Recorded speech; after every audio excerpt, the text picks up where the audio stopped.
Me okay? Yes, we Yep. can.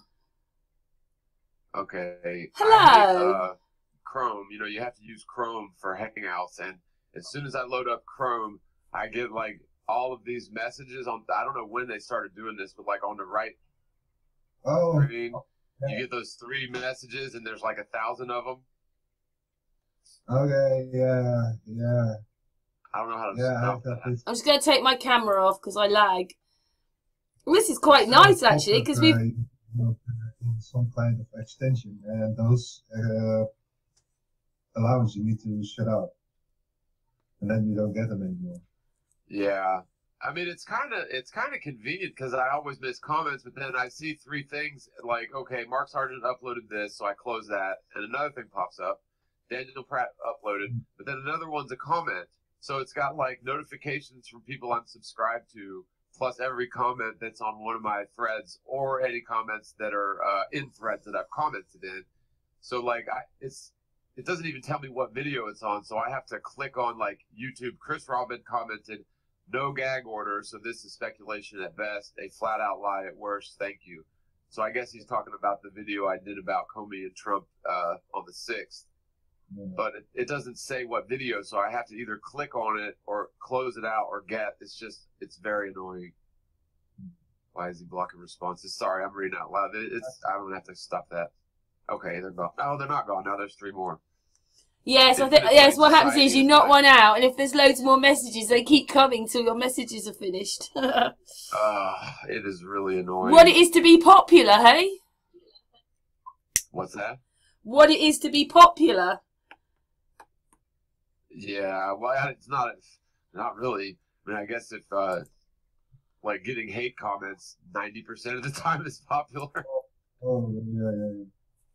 I feel quite like But honoured you know, of right now course, that we've got you to ourselves just for a few minutes, John, because the rest are coming on in a minute because I said 7:30.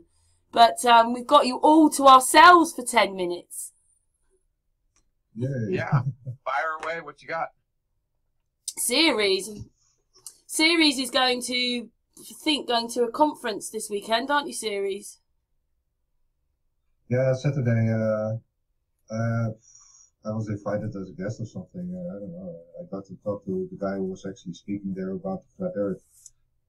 He actually became interested in my work, and now I'm actually going there to actually talk about my own work instead of just meet Gary and just some people.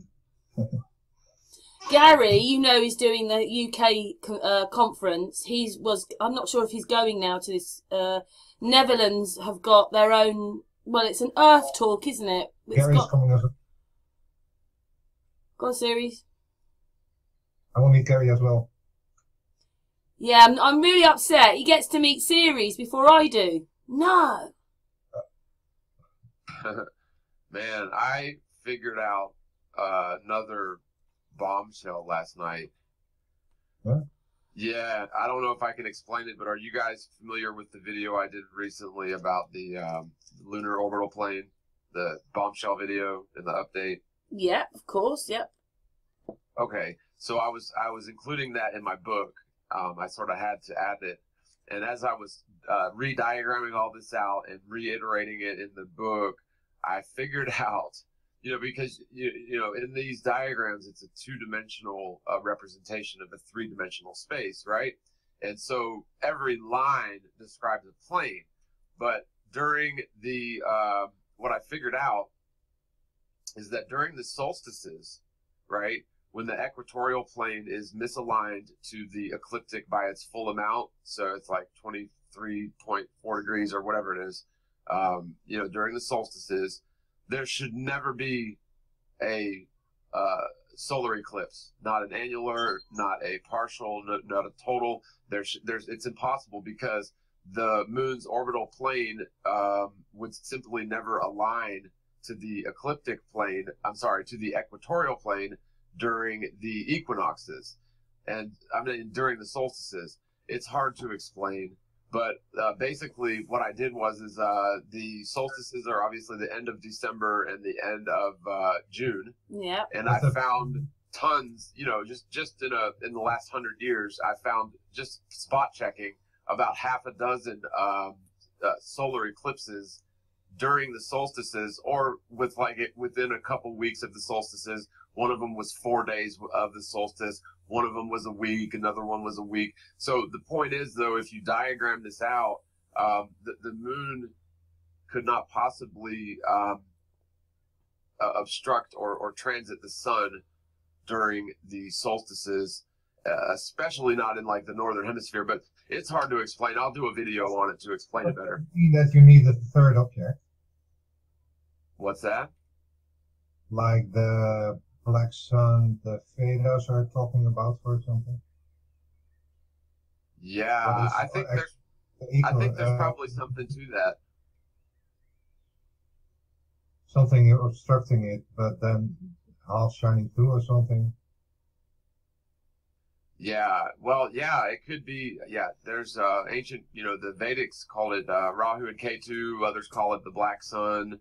It could definitely be. I'm just talking strictly, heliocentric model. The moon is transiting the sun according to them. But let me see. Maybe I'm wrong here. It was getting kind of late when I did this. Let's see. Equatorial plane, ecliptic. Yeah, I don't know. I don't know. Nothing really matches up, does it? It's almost like nothing matches up to what we're seeing is there, but what they're saying, nothing matches up.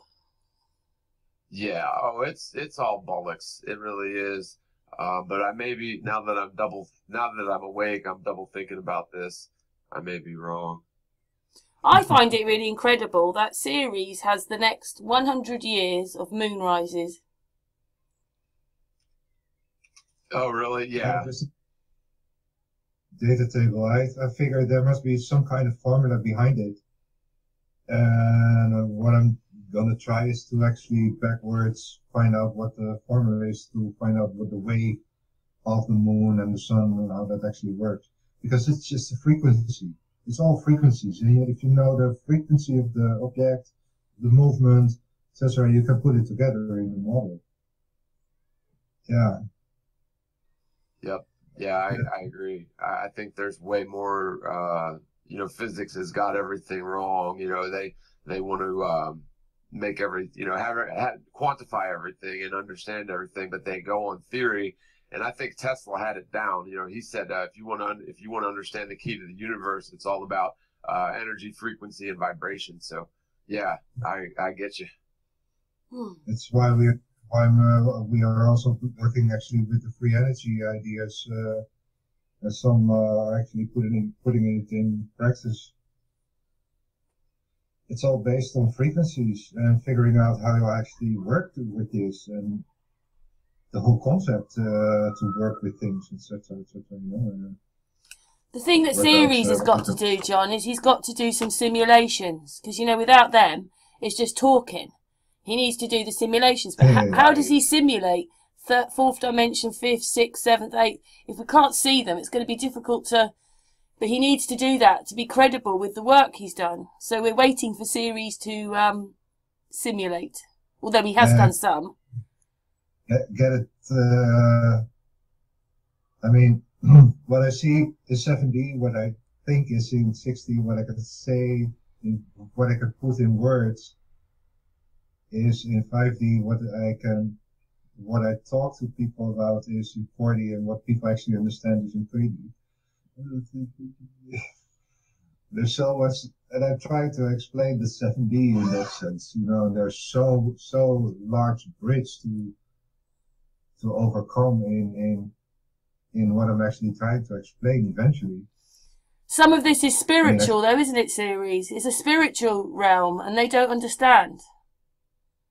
Yeah, it's exactly what Jesus said, in that you have to get out of the perception of flesh and get into the spirit, and actually realize you are the spirit and not the body. In a sense, the spirit having a human experience instead of a human having a spiritual experience.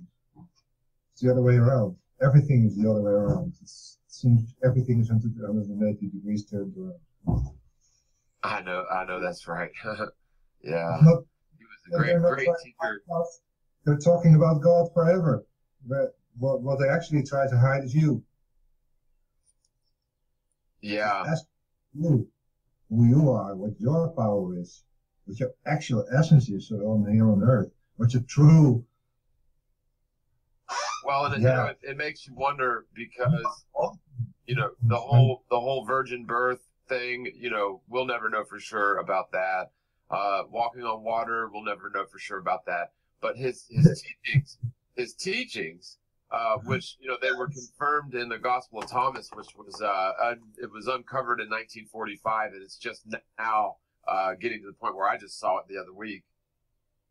it's so much in metaphor coded, so in out of context, that people are just so mistaken in fantasies of their own Well, it's like, you know, that you don't. the Roman Catholic Church basically commandeered or co-opted the Christian movement and turned it into something that it's not. They turned it into a basically a pagan ritualistic sort of thing with statue idols and, you know, Ishtar, Easter goes way back. You know, celebrating the solstices, What you know, the birth out of. of the Bible, out of the Bible actually made a holy day today in churches? None of them. It's all Well, and pagan. you know, I've heard, you know, based on if you look at the Bible, and I don't remember the exact words, but it says when he was born, the shepherds were out, you know, bringing their herd back in. So it couldn't have been December. It couldn't have been in the winter.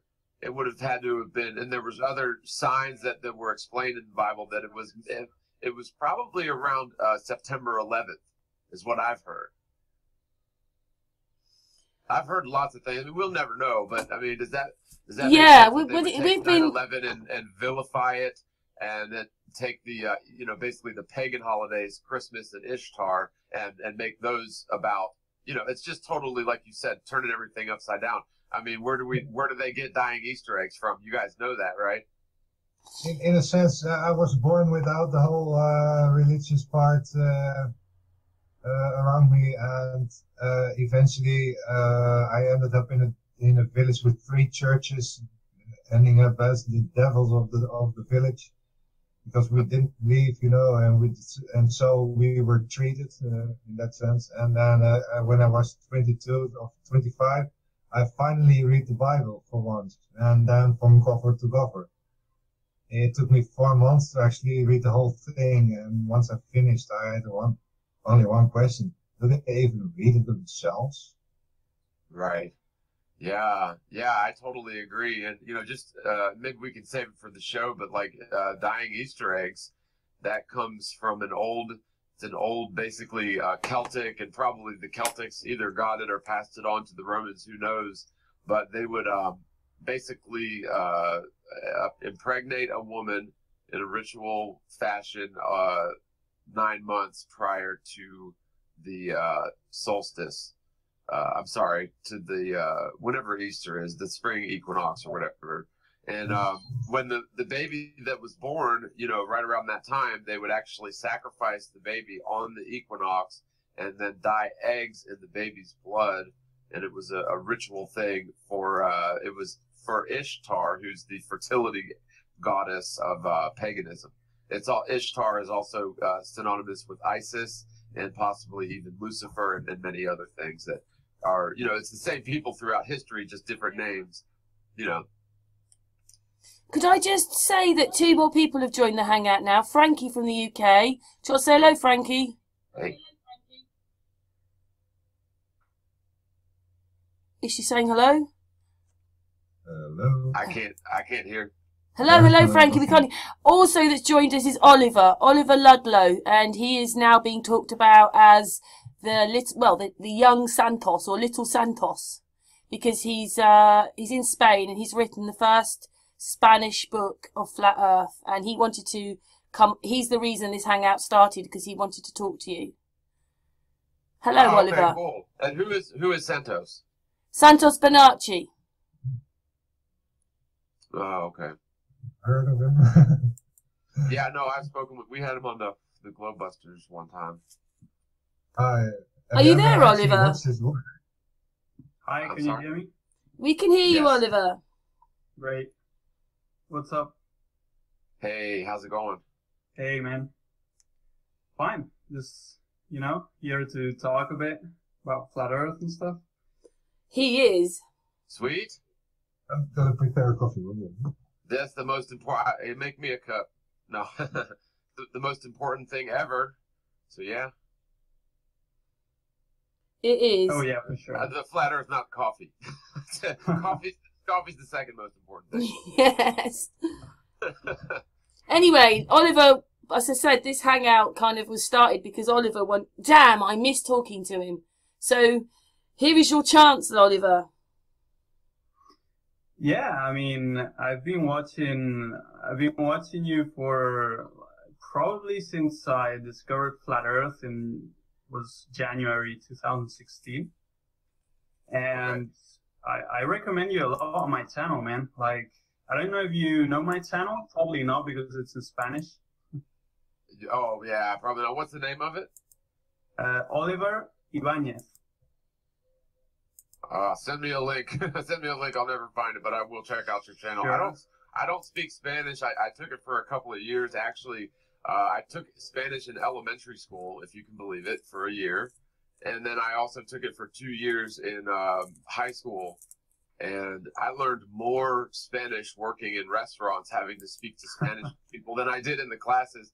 I'm just not good with second languages, man. I mean, I can say a little bit in Spanish, but I just sound like a stupid gringo. Yeah, I guess Spanish is a little different than Mexican, though, isn't it? Like, it's different dialects. No, it's actually the same, but I mean, they've got like different words and accent as well. I mean, you could say it's like, British and Scottish, maybe. Right. As Yeah. a Okay. comparison. Right. Well, it's because like if I've got a lot of neighbors that are Mexican, and if I'm just passing by, I'll say something like, what is it, hola or buenos dias. They just say bueno, which I thought that just meant good. Yeah, it does mean good, yeah. And then doesn't papel mean paper? Sorry, I'm just trying to Yes. add someone on the phone here. If you say el papel to a Mexican, they don't know what I'm talking about. They don't know? Yeah, or maybe I'm saying it with the wrong accent, but yeah, like I took enough Spanish and like I know what paper was, and I was trying to tell this guy something about paper, and use the word papel and with my little broken Spanish, and he didn't understand what I was saying. Yeah, maybe it's like the accent, Yeah, that's probably it. Yeah, I put a link there on the chat, although I'm clicking on it and it doesn't go anywhere. You can just copy and paste in the search bar. You'll see the channel. Okay, you put it in the chat. In the chat, yeah. Okay, and of course I've got to close out 5,000 notifications before I can see it. Okay, hang on. Where's the chat? Yeah. On the left side, there's a... There it is. But we don't have a That was on the left. That's good. Okay. So let me copy this, and I'm going to put it in I use Firefox, not Chrome. I don't like Chrome. It bogs down. Like, if you notice, you look in your task manager, if you launch Chrome, you've got like 5 instances of it running, and it's just a memory hog. Yeah, I have Chrome, but... It uses at least 4 gig.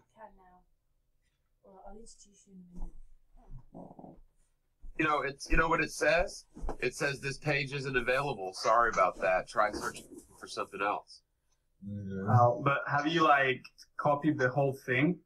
Yeah, I just copied the link and pasted it into my browser. Wait a second. I'll just go into my channel and copy the link. Yeah, the last 2 letters of the N is a weird N. Yeah, I'll just copy. Yeah, probably because that letter doesn't exist in English, right? Could I just say one? Can I just say? Let me copy It's okay. I just click on there and see. Could I just say that my channel and copied what was on top. Oh, Mike. Can I just say, yeah, Mike's joined us. Hello, Okay. Mike. And we've got Wilson here. Wilson's from Canada. Hey. Hi, Mike. Can you hear me okay? And Wilson from Newfoundland on the phone. Hey. Is my mic working now, Karen? Yes, it is. And Frankie from the UK. Hi, John. Listen, I wanted to ask you, how's your wife? She's getting a little better. She had pneumonia, and she's up and walking around again. She was in the hospital overnight.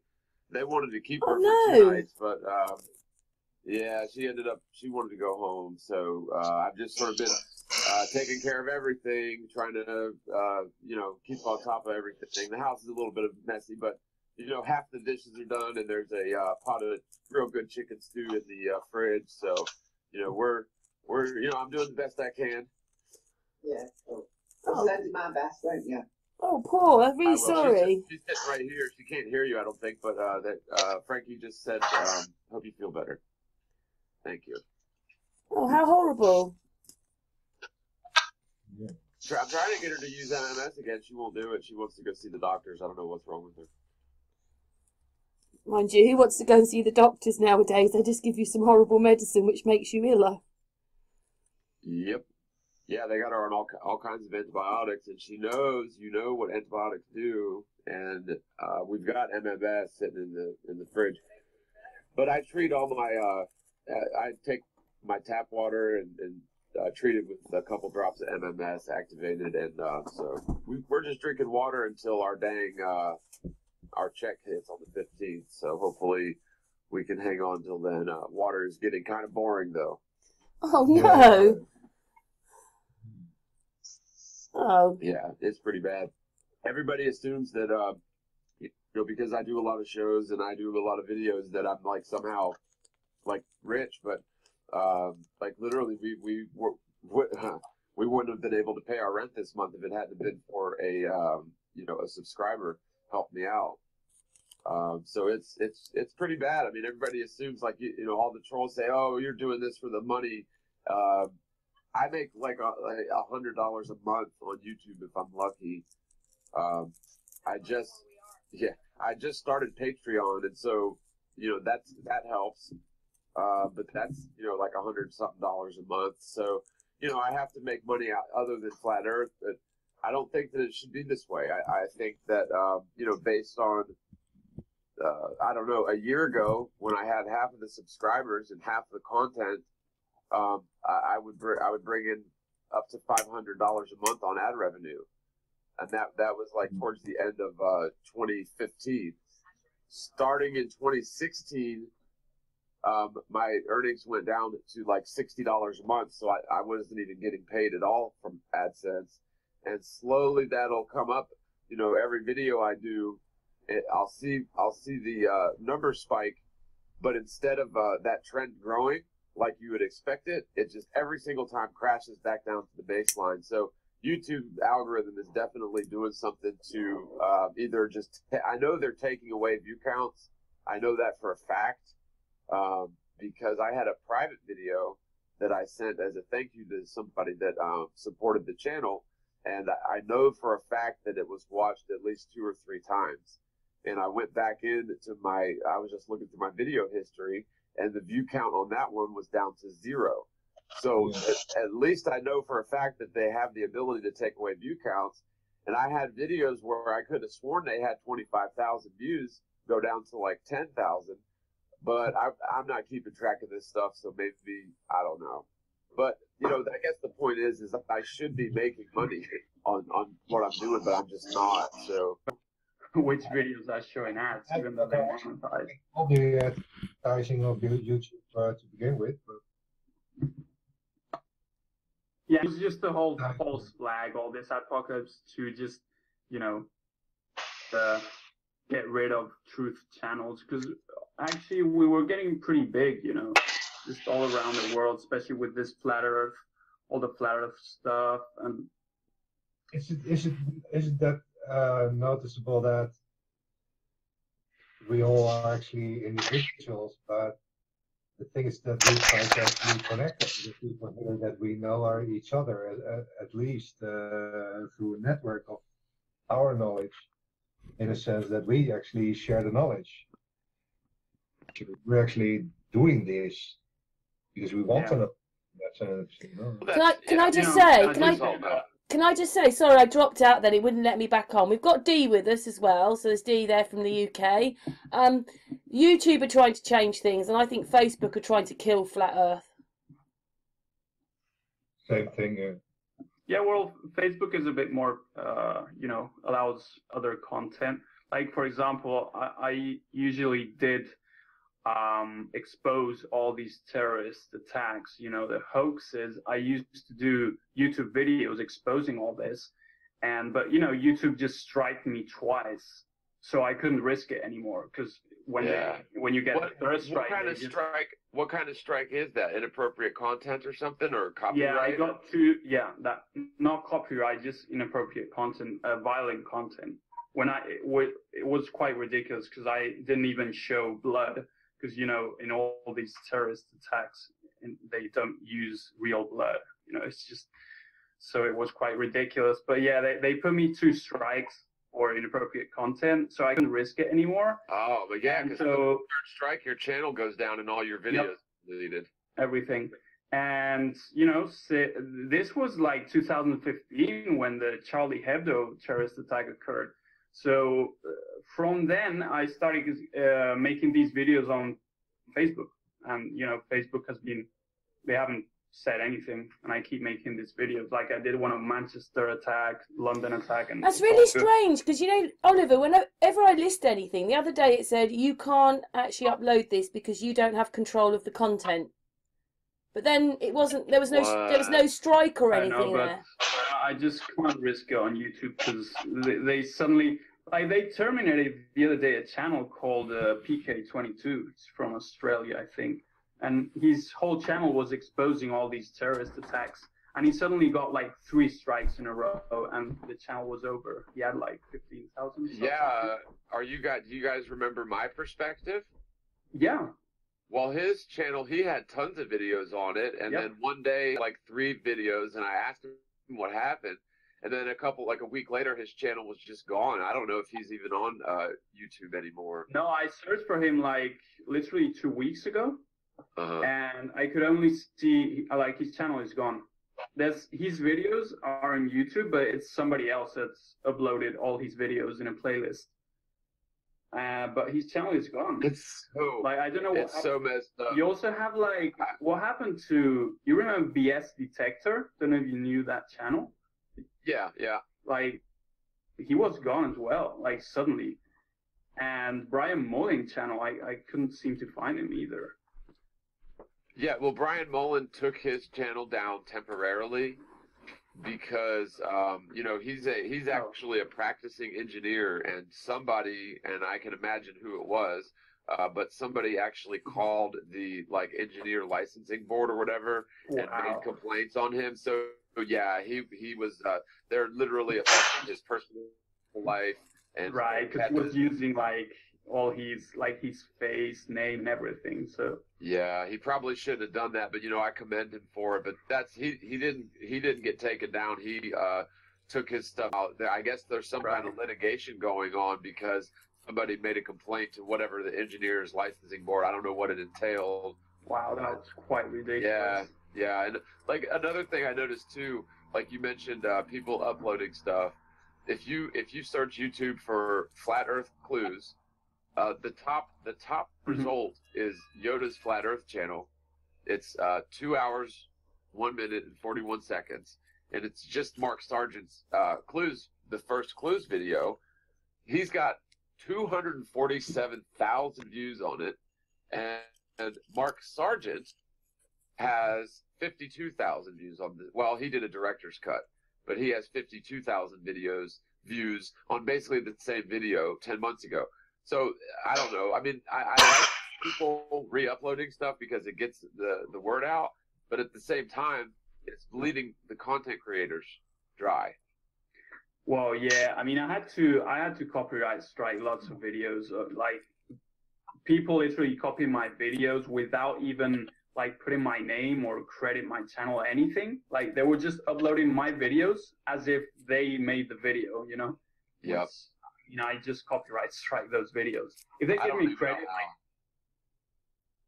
if they give me credit, I don't mind, you know? But right. That's all I'm saying. And two is like put a link to my channel when you do that, because like what you'll see is it's just ridiculous. But like people in the comment section will start asking questions about my video to somebody. Yeah, and he responds as if the video, right? Yeah, and so I'll go into saying even stupid stuff. Yeah. And I'm not necessarily talking about Yoda's Flat Earth channel. There's hundreds of them that all they do is just re-upload stuff that was put out a year ago, and somehow they're getting hundreds of thousands of views on stuff that I did a year ago that's got 10,000 views. I mean, what is wrong? You just copyright strike it, man, because you know they say they do it to like expand the message, but in reality that's quite ridiculous, because they're just driving away the views that correspond to your videos, so they're not helping you in any way to get the views, you know.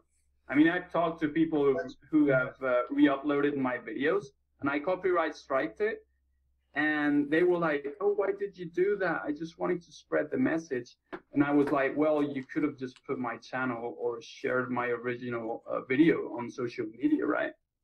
Like exactly. No, they're doing it as an easy way to make money. Yeah. I mean, that is exactly what they're doing. And like, I'll see my videos on channels, and they'll literally put an ad every like 7 or 10 minutes. Yeah, right. I had this video, a guy that copied a pretty viral video that I did about the moon. It's the first video you see when you go into my channel if you're not subscribed. And the guy just copied the video. His video, which was a copy of mine, got to like 300,000 views, and he literally had like 10 adverts, and it was 10 minutes long, the video. And I was like, dude, like, what the fuck? I didn't even think you could put, I thought you had to put them at least 7 minutes apart. I don't know. Well, I think it was like probably not 10, but like quite ridiculous, you know, like every 2 minutes. Like one in the beginning, 3 in the middle. One, yeah, it makes me upset, because what I do, if I see a video that I like, I don't re-upload it and take credit for it. I just add it to one of my playlists and share it on social media so that it drives traffic to the content creator. Yeah, but you don't really need anybody else's video. You've got enough to say as it is. Another thing, you know, it's different if you're like translating the video, because I do it in English, because in Spanish there's not much Flat Earth videos. And, you know, I've taken videos from everyone, every major channel, you know, Flat Earth channel, but I translate the video, I change it, I put text, I don't re-upload it and copy it, right? Right, and if people just simply put a link to my channel in the description or whatever, then I don't care. Because, you know, at least people, if they have questions, if they really want to ask me a question, which I'll probably never get to, they can at least go to my channel, and I put my phone number out there on a lot of videos and stuff, so people can call me. And I'd rather talk to someone in person, you know, on the phone than in the comments, because it's more personal, you know. And I don't get that many. Your phone won't stop ringing now. You'll get loads more phone calls now. I cannot put my number because I have so many trolls like watching my videos, and like one troll even phoned me and started like threatening me. I have no idea how he got my number, but he started like threatening me like every other day, and so I cannot. But like in Spanish, there's so much hate. So much hate. It's like, the same everywhere, Oliver. It's not just in Spain. It's here. It's in the UK. I know there's there, but trust me, there's more in Spain. Like, trust me.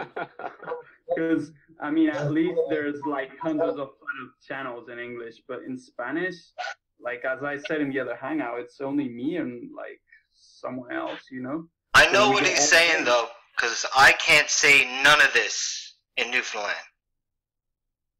I cannot say it. I can't talk about it here. I can't mention it. If I mention it to like hardly anybody, they won't even acknowledge that I'm speaking. I used to have videos up on my Facebook like just having fun and doing whatever, and people used to talk to me. I mentioned this a few times. Maybe 3 people I know talk to me now. It doesn't happen that easy. Some places are just not like everywhere else. In the States, it might be different. In the UK, it might be different. But here in Newfoundland, I'd say it'd even be different in the other places in Canada, because Newfoundland is old school and they just do not care what you think about new ideas. Or new perspective on old ideas, I should say. Where it's more accepted. Because, like, I'm friends with, Dr. Zach. Yep. And he's Spanish, right? He lives here in Spain, and I talk with him in Spanish and stuff. And he told me, like, dude, I tried to make flat Earth Spanish content. I got so much hate that I just do it in English. That's why he does the videos in English. He has this kind of strange accent because there was so much hate in Spanish. Spain has a large Catholic presence, doesn't it? So Wilson said Spain has a large Catholic presence. There's a lot of sheep. Yeah, I mean, I think the problem as well is South America is just, in general, it's less developed than, Europe and US and all that. It's just, in general, less developed. So there's, like, less intelligence, if you will, among the general public. And that might create, like, more hate towards this kind of... in a sense, yeah, forgive me for knowledge, you will. Not know what they do. I think pretty much everywhere you're going to get a lot of hate and instability. That's for sure. And the only thing you can do is just let it roll off your shoulders and just keep doing what you know is right. And I found that when I first started doing flat Earth videos, I was very heavy in the comments section. A lot of people would understand it, and a lot of people would have arguments and questions, and so that helped me to, okay, well, let's look at these arguments and questions and debunk them, because I mean, this is the truth we're dealing with, and so there's no way that you can debunk the truth, and the truth will always be evident. Years into this thing, personally, I've been looking for proof of the spinning ball Earth. And I just can't find it. That's why I'm still a flat earther. Mm. Yeah. Yeah. But it's hard to get people to look at it. I mean, that's just the thing is, it's a personal choice. It's not that I do believe in flat Earth. It's just I don't believe in the globe. I can't find any proof. Yeah. So yeah, that's me, the flat. Yeah, I mean, if there's no curvature and we're not spinning, then it's definitely not a spinning ball. Definitely not a spinning ball. For me, more into the question of how the hell does the flat actually work then? I mean, the whole ball thing, I finished there. I mean, it's become boring in a sense. Are you guys familiar with Jon Brahma? Oof. Jon Brahma? Name? Jon Brahma. I was listening to a hangout last night on it was on a channel that actually re-uploaded something. It was from Iron Stream Media, but this guy, Jon Brahma, he's an Indian guy, and he claims that he's a member of, there's 140 people in his group, and they oversee keeping people out of the Antarctic. And he claims that out of that 120 or because of the technology and stuff, they don't really need to police the whole area. They just need to make sure that certain points people don't go through, and it's all automated. But anyway, he claims that 14 of these people have gotten together, and they've decided that they're going to, they've raised the money, $1 million, to take an expedition beyond the Antarctic. And I just heard Jon Brahma speaking last night. I went to bed, put my headphones on, and yeah, he seems, I don't know, I'm not vouching for him because I don't know him, but it seems like he's the real deal, and I want to get in touch with him because what he's saying makes a lot of sense. Now, he claims that him and this group of 140 people know that beyond the South Pole, and the AE projection is fairly accurate, that if you go beyond the South Pole, electronics don't work. and it has to do with going outside of the Earth's magnetic field barrier, and that mechanical things will work, but electronics will not work because of all the electric storms. And you know, this actually corresponds with something that I sort of assumed. Miles beyond. I mean, there's a whole square on there. What is actually the whole equator size in beyond south. You have also an edge still in the first square of the south, so it's practically 25,000 miles deep. At the end, there is in the elevation there is a particular wave, and then at the edge of the wave, there's a particular edge there. What actually goes over into the resonance into the world or something. How the elevation data actually shows up in all the details. As much as possible, I could add the colors there. Just random colors, just to see the differences. You know? So it's enormous. Could I just say that? I think there's also lots of fakery going on in Antarctica. Like, I saw a video the other day, a guy like actually analyzing these supposed scientific basements, or you know, these structures that supposedly there's scientists in there, and he was analyzing all the footage, and you couldn't see a single shot of someone standing like outside this basement, you know, or actually going in these supposed structures, you know. And there's always like inside shots of people like having lunch or whatever, someone going in. And I was searching for this, and I actually came to the same conclusion. So that's quite suspicious as well. Like, is there actually any bases at all in Antarctica? Like, because we know they fake so many things. Well, that, I've spoken with. Why would they show us? So far, latitude 85 is just at the edge of the square. Anything beyond latitude 85 is the whole square beyond, up till 90 degrees, and that's through the GPS translation between the XY coordinates and the actual longitude. Oh man! Could I just say that Gary's joined us from the UK. Just wanted to get him in there. And I just wanted to say that someone that was on our group, they said that their client was in Antarctica. So at the end of January, the weather was so bad, the boat wasn't coming in till the end of January. But that's Antarctica's summer. So he couldn't have been in Antarctica. He had to be Greenland.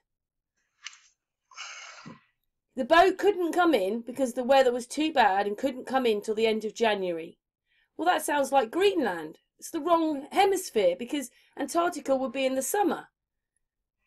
He said to this person he was in Antarctica, but it sounds like he was in Greenland. So I think that Oliver might be right. Maybe there isn't as much down there as they say there is. Yeah, I mean, and also lots of footage that another channel started to analyze, like about icebergs and all that.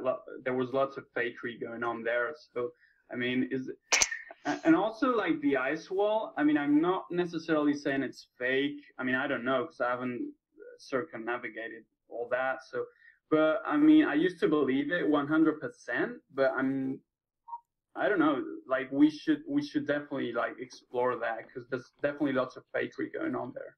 So what this guy John Brahma is saying, and by the way, I've spoken with people, and I don't know them personally, but you know, spoken with them on the phone and in comments that have been to Antarctica. Now, obviously, they didn't navigate there on their own reckoning, so who knows? You know, maybe even the captain was following GPS and wound up on, you know, maybe either a peninsula in Antarctica or whatever. But it seems like there are bases down there.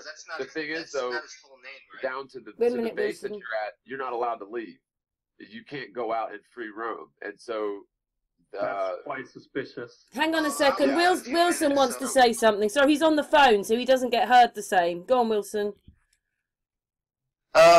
So right away my brain gets suspicious because I study a lot of different things, and Brahma, the original story of Brahma is about the Trinity, and Brahma has three faces: is God of creation, the Indian.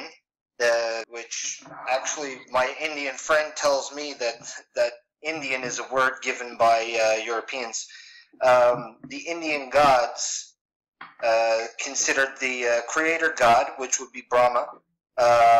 The destroyer god is Shiva. Well, destroyer is actually not proper. It's transcendence.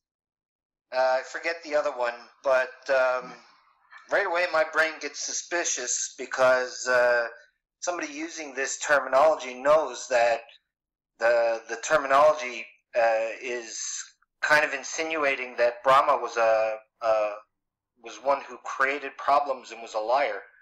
So nobody prays to Brahma because Shiva basically destroyed this concept. Now the concept is old, and people say that you should, and all these things. It's in India that would be like a big no-no. So like it's basically like Christians here saying I'm Lucifer and I'm going to teach you all how to do this. You know, nobody's going to listen to you if you're a flat earther calling yourself Lucifer. If that's something that you're doing. So, like, how's he gaining his notoriety? Is it only the United States, or is it like worldwide? Like, who's a part of his group? You know, how's he first of all, he claims that he grew up in a Christian environment. His name is not his real name, and so that is a pseudonym. And I had no idea what Brahma was, but that's interesting that you put it that way. The guy, you know, I don't want to vouch for him, but it seems like what he's saying it rings sort of true. Now, the first thing that he was doing was apparently raising $1 million. Doesn't sound like enough to get the sort of equipment and craft and everything that you would need, but apparently over the last year he's raised the money. So now he's on a mission to get all of the vocal proponents for Flat Earth or a handful of them, to get them to go on this mission down past the South Pole. And I don't know. Gatekeepers, you ain't getting past no gatekeepers, I'd like buddy. to talk with him. They don't want you there. They don't. Since the time of Admiral Byrd. If they can hold this for this long, man, they don't want you there. Right. He said that they were borrowing a lot from the Operation High Jump notes. That's where they were getting a lot of their information from. It's a very interesting thing for infinite planers, because he's basically saying flat out that when you go past the south border, which obviously he hasn't circumnavigated it, so he doesn't claim to know if there's an ice wall all the way around. But according to him, in the areas that he's responsible for, it's definitely, you know, it's a giant ice wall. I mean, you see it every picture of Antarctica, and if it's not an ice wall, then there's mountain ranges, and once you get past that, according to him, electronics stop working. Only mechanical things will work. Well, that makes sense, and if you guys would excuse me for a second, just to understand my theory, that if there is an infinite plane, then obviously there's a sun and a moon to each destination. That's how it would work. This being the case, any area in between it that has any kind of distances between those suns would have a very large amount of atmosphere that is not being consumed by their relative sun, and therefore the pressures exerted would create a larger amount of frequency, which means more friction, which means more static, which is a kinetic energy, and of course would cancel out any kind of electronic devices, because it's doing the very thing that, you know, that friction does, is creating this kinetic energetic dispersal field that would be like an EMP, you know, and a continuous magnetic pulse. So, like, if I were to say I would try and go to one of these other places, then the means for me to do that would have to be not by conventional means, not using the same technology we use to interact with our environment. That, you know, that's our habitat.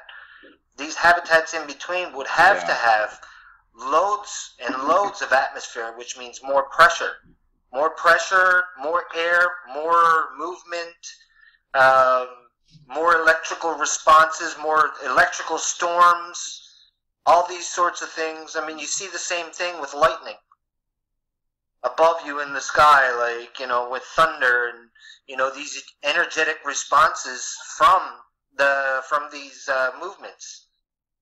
So, like, I can understand, you know, theoretically, you know, my understanding would be that in order to go to these places, $1 million would be the least of your problems. You have to build something that's going to withstand these pressures, and we're going to have to physically deal with these differences.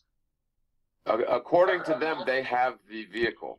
That's what he's saying. He's saying he's got the vehicle. And, you know, my worry would be is if he gets all of the or, you know, a handful of key flat earthers to do this adventure, that they may never come back.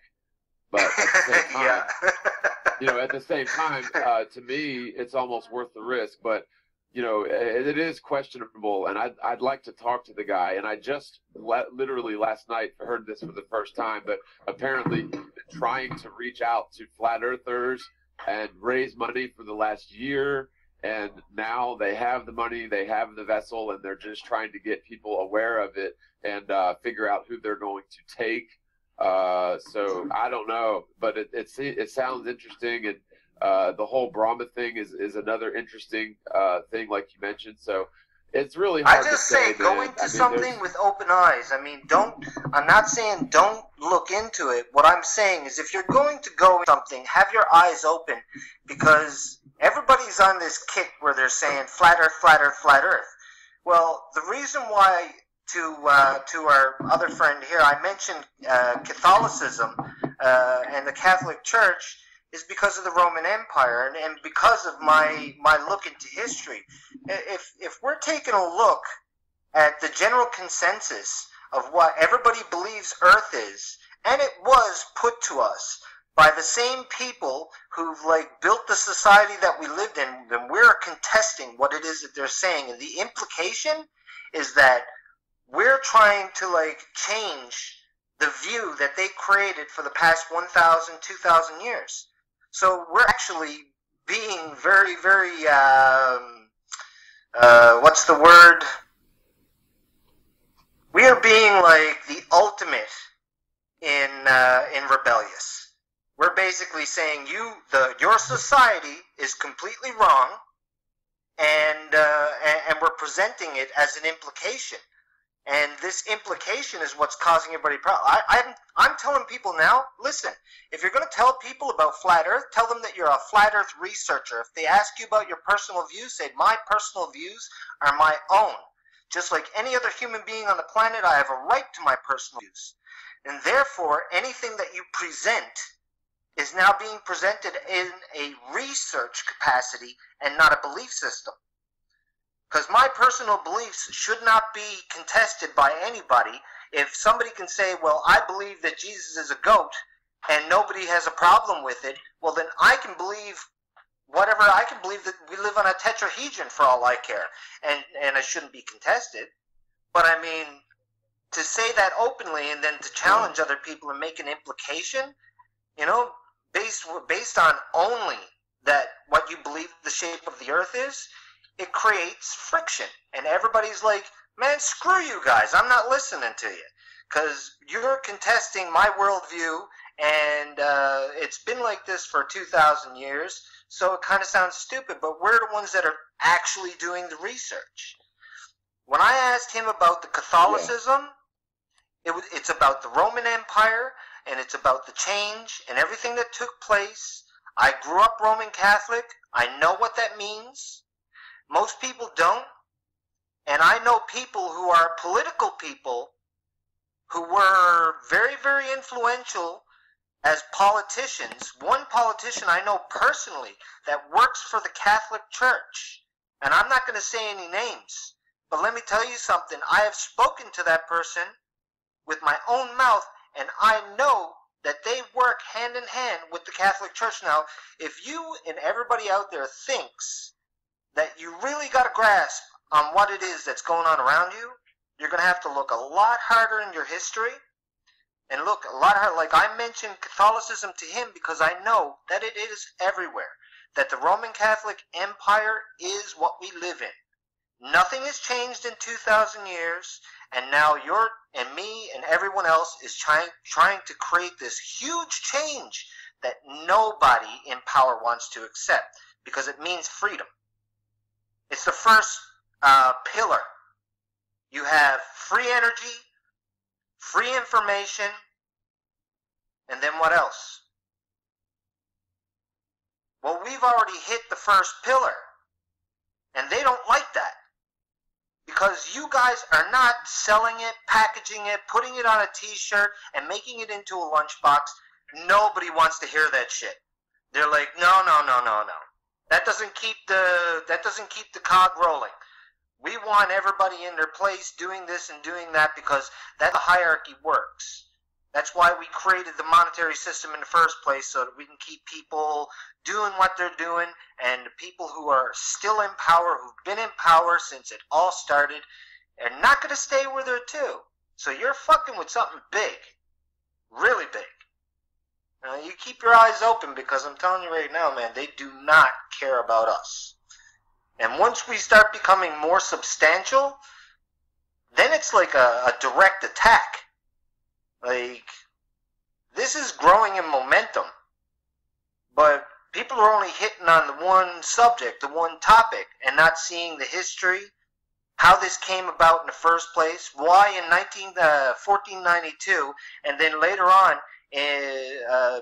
before that, the Vatican in 1455 decided to create certification, and then slightly after that they decided that the Earth was a globe, and now there's planets out there everywhere. So I mean, like, if you want to own this place and certify it, that you know what it is and that you have ownership of it, just like a house in a village, then you can always move to another house. It's not our fault that you can't get there, but you can always move to the other house, and now the trustees own the place, and we're all beneficiaries, and nobody knows it. Everybody's at two. So I'm like, are you really seriously?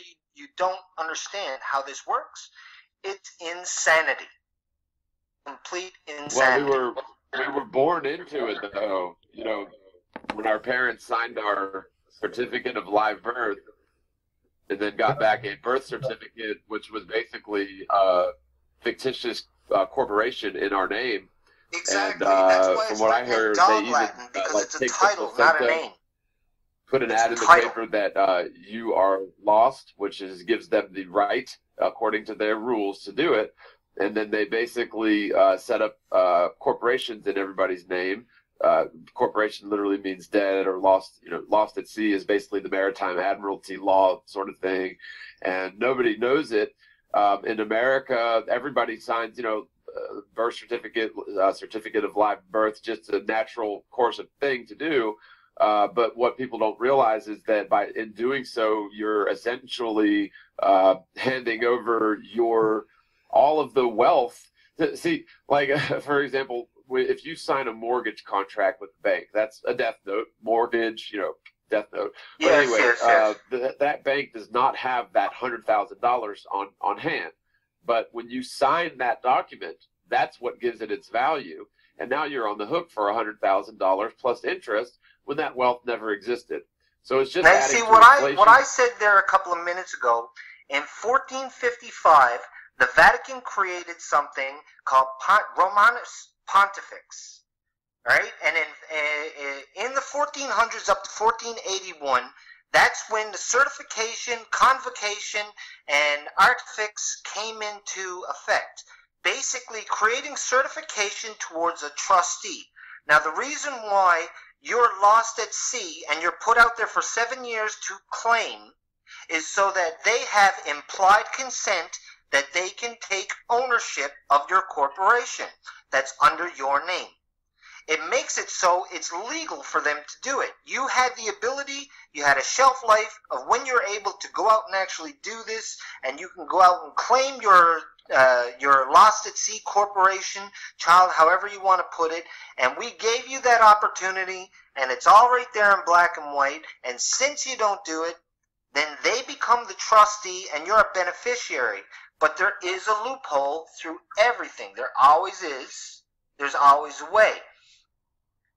But you have to be able to know this and be able to do it as an adult and understand that you could take on this thing, otherwise you're a ward of the state and part of the government, and you are property. But not you, your name. Every time you identify yourself or sign any kind of thing whatsoever, doesn't matter what it is, you are giving actual power of attorney to the corporation which processed what you are in the first place. Right. And then you had the Sestuit KV Act, which means for what purpose do you operate, basically, in Latin, I think. But that was in 1666. And from what I gather, based on my research, what would happen is I guess it would be Crusaders or, Knights Templar and stuff would go off to do whatever they do. And they'd be gone for years and years. And so they would entrust all of their property and, animals and even their family to somebody that they trusted, a trustee. And if they died, then the trustee would take ownership of their property. But what started happening is these Crusaders or whatever would be gone for 10 years, and they would come back and find that the trustee had basically taken ownership of their stuff and basically assumed that they were dead. And so that's where this all started. Yes, that started with with one of the popes, and it runs exactly into what I said, and it's the reason why I brought up the Holy Roman Empire, which is the Roman Church in the first place. The Vatican is what built this. It comes from the ancient Greeks. It's a way of putting things on paper and taking ownership. The idea was brought into fruition the very same time that they decided to take Christianity and make it into their religion, because they wanted to unify all the pagans under one God, because there was dissension amongst the people. The original emperor who started, the first pope, was I believe called Constantine. Now, he sanctioned this, and he started it. After that, you have popes like Pope Innocent, Pope Boniface. All these guys are like the tremendous, and I mean that word in its older sense, the tremendous sense of what it means to create ownership. The idea of trustee is so that you don't, you could basically hold something, but you don't have to be responsible for it, because the beneficiary is the one that's actually responsible for it. So if anything were to take place and you needed a way out, then you have a clause to get out of it. You say, well, I'm just a trustee. I'm just holding this. I'm legally the one that's, in control of your beneficiary status, but I'm not responsible for it. You are. And therefore, that's how the business keeps reaffirming itself, making it possible for anybody who can be a trustee to have all the benefits of what the beneficiary has without the responsibility that would be held by the beneficiary. These problems are the core problems. And when I bring up Catholicism to people, I don't think that they understand what I'm actually talking about.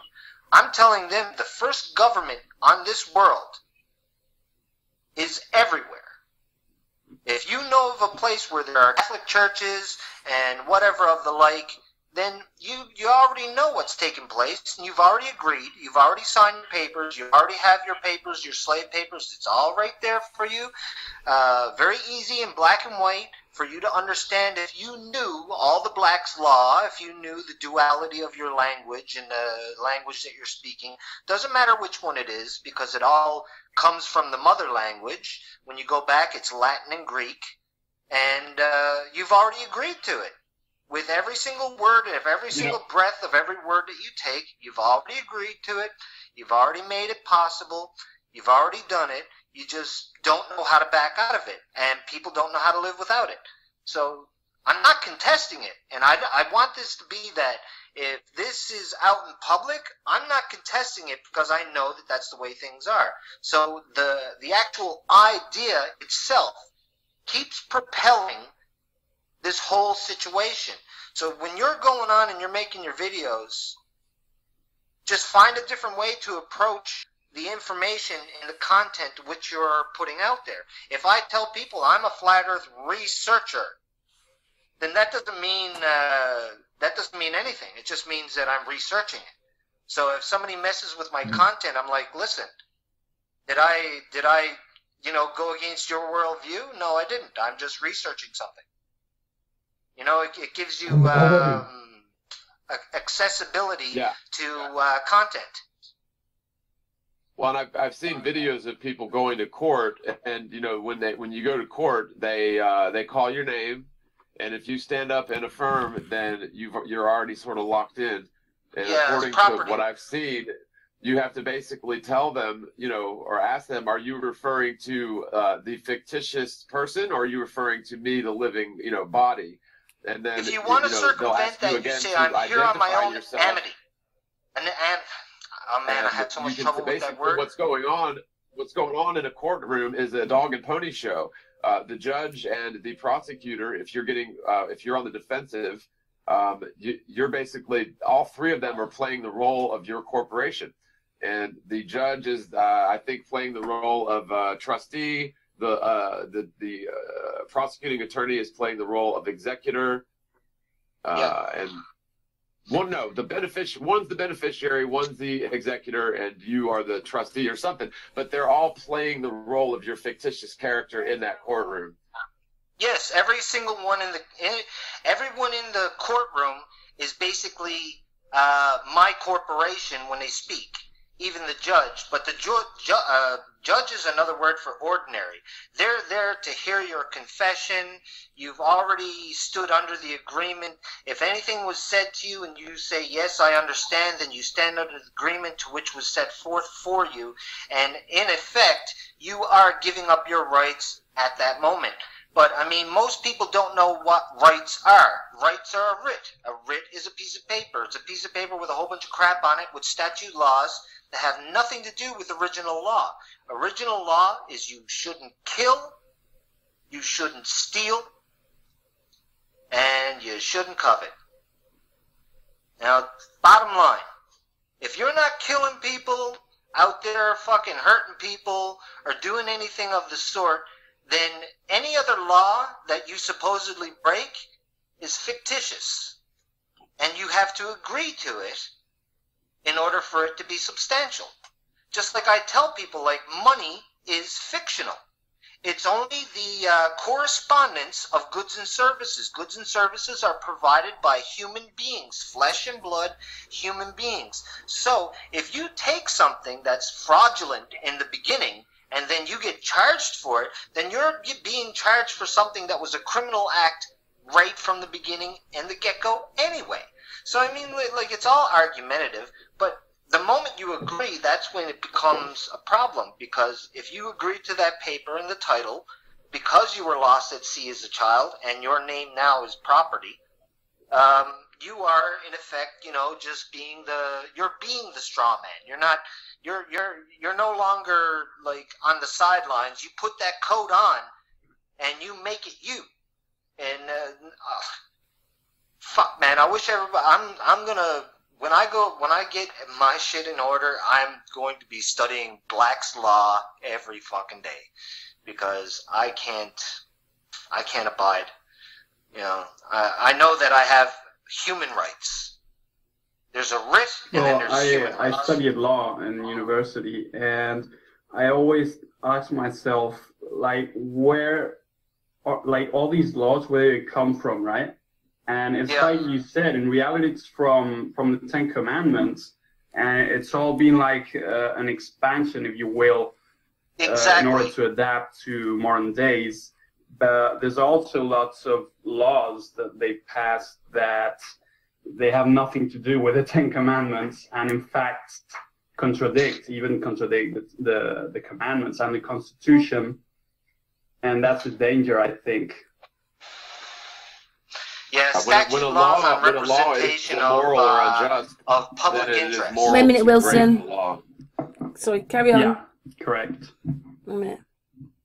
There are actually 613 commandments. 10 are. I don't actually go by by the current Bible because the translation has been done by Greeks, and Greeks studied mythology and they created all kinds of stories with parables. So when they took the language and they made it backwards, everybody that sits down and reads from these books are reading a language backwards with all these extra words, letters, and symbols, and it makes absolutely no sense to me. The moment that it actually pertains to something that's within our realm of existence that we can observe as human beings, then I'm actually seeing something that's true. When somebody talks to me in a very metaphysical way and talks about something as to being, things that I can't see, things that I can't know, things that I can't use my God-given senses with, then you're starting to talk to me about something that, in my mind, it doesn't exist. I see proof of a creator in everything that I see. When I see the sun, when I see the moon and its perfect shape, when I look into the sky, or when I see my child look at me and she likes the exact same things that I did and I never even told her about them, that's when I see creation. And nothing else gives me any kind of like real, like those 10, the basic 10 tells me that you can expand on them all you like, but if you're not hurting people, if you're not killing people, and you're being the best that you could possibly be to help further other human beings, like if you're willing to walk up and love even your enemy, then I think you're just basically doing what God wanted you to do in the first place. And all this other crap, he's just like, come on now. I mean, you all should know better. You're all sitting in the same boat. If you keep poking holes in the bottom of it, it's going to sink and you're going to die. So give each other a break. Just step back and stop being shitheads to each other. You know? Not that I think God would say any of that stuff, but I mean, like, you get the gist. Yes, Wilson. I think a lot of it is just nuts. Plant yourself. Be the flower you are. Yes. Stop being afraid for yourself. I am Montague. I'm like a rose, buddy. Pretty with thorns. Yeah. I'm sorry, Sirius. I don't mean to, like, you know, like I value what everybody thinks about these things, but for me personally, it's not substantial to me, because every time I look into history, it seems like there's a huge mistranslation based on what would be popular pop culture or a social norm from the era that it's from, and therefore whatever's written couldn't be known unless you grew up and lived in that era, because it could mean something completely different. We could be taking it out of context. That's just my personal opinion based on what I've seen. Not that I believe anybody else here should believe what I believe. You guys go ahead, do what you're doing, however you're doing, because I'm doing what I'm doing, because I want to know what my truth of observation of this world is. I'm going to shut up now. It's okay, Wilson. Wilson's very deep on his topics as well, aren't you, Wilson? Sometimes. I wanted to mention something about gravity, because I know Morgile has done lots of research on that and videos, and like basically no globe believer has been able to answer this question regarding gravity, is that like what we observe is a vertical acceleration of objects, right? That's what they call gravity. Yeah. But it's acceleration. Gravity is. But the thing is, how do they know that this acceleration comes from the center of the Earth? And they haven't been able to, like, none have been able to answer this. Even scientists that I know. They don't know. They assume that the Earth is a sphere, and they assume that Einstein was correct about his wild, absurd theory in terms of space-time and his explanation for gravity. And it's just all assumption. And it works if you assume that the Earth is a sphere, but when you start actually looking at, for curvature and stuff, you don't find it. So we can't go by that assumption anymore. And frankly, gravity isn't necessary on a flat Earth. Gravity is a fictitious force that was it was made up to support the globe Earth model.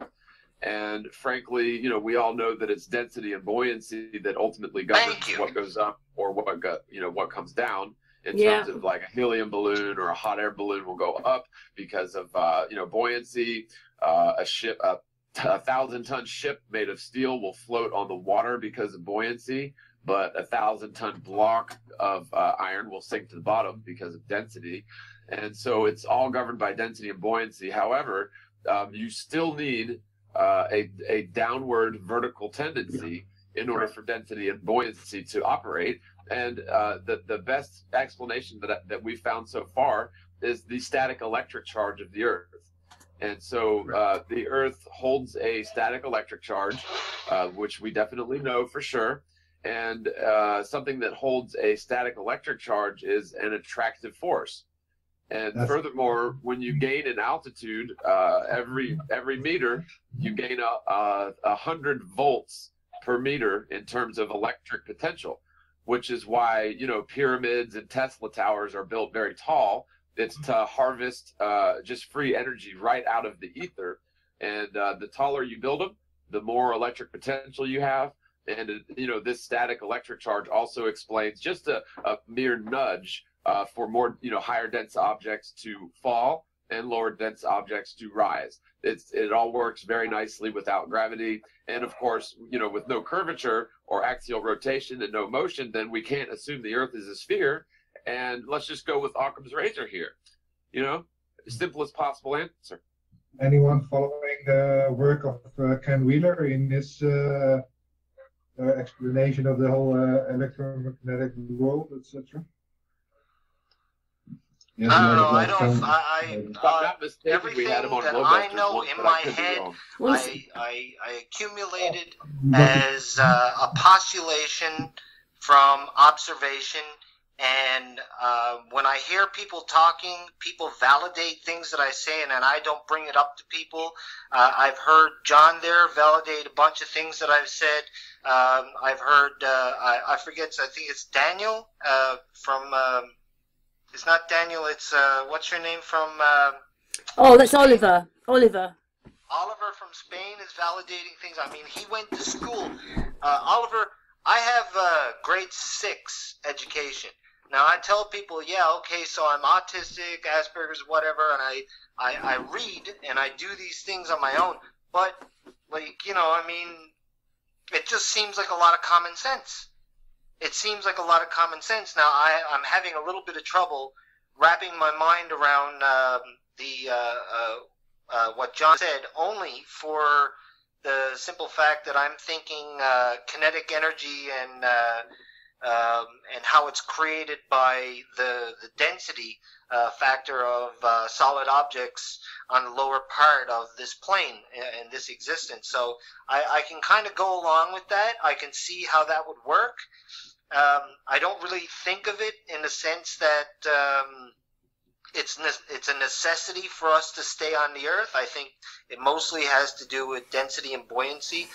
That if our bodies all of a sudden started becoming light and our lungs like became full of helium and probably the size of our bodies, we'd float. You know, I mean, we'd go off in the air. But I can honestly see the value in the point that's being made. It makes sense to me. I can't entirely wrap my mind around it because it's the first time I'm hearing of it. I need, I need an hour or so to like think about what that means. But the whole gravity thing, like when people say gravity, it's like saying magic.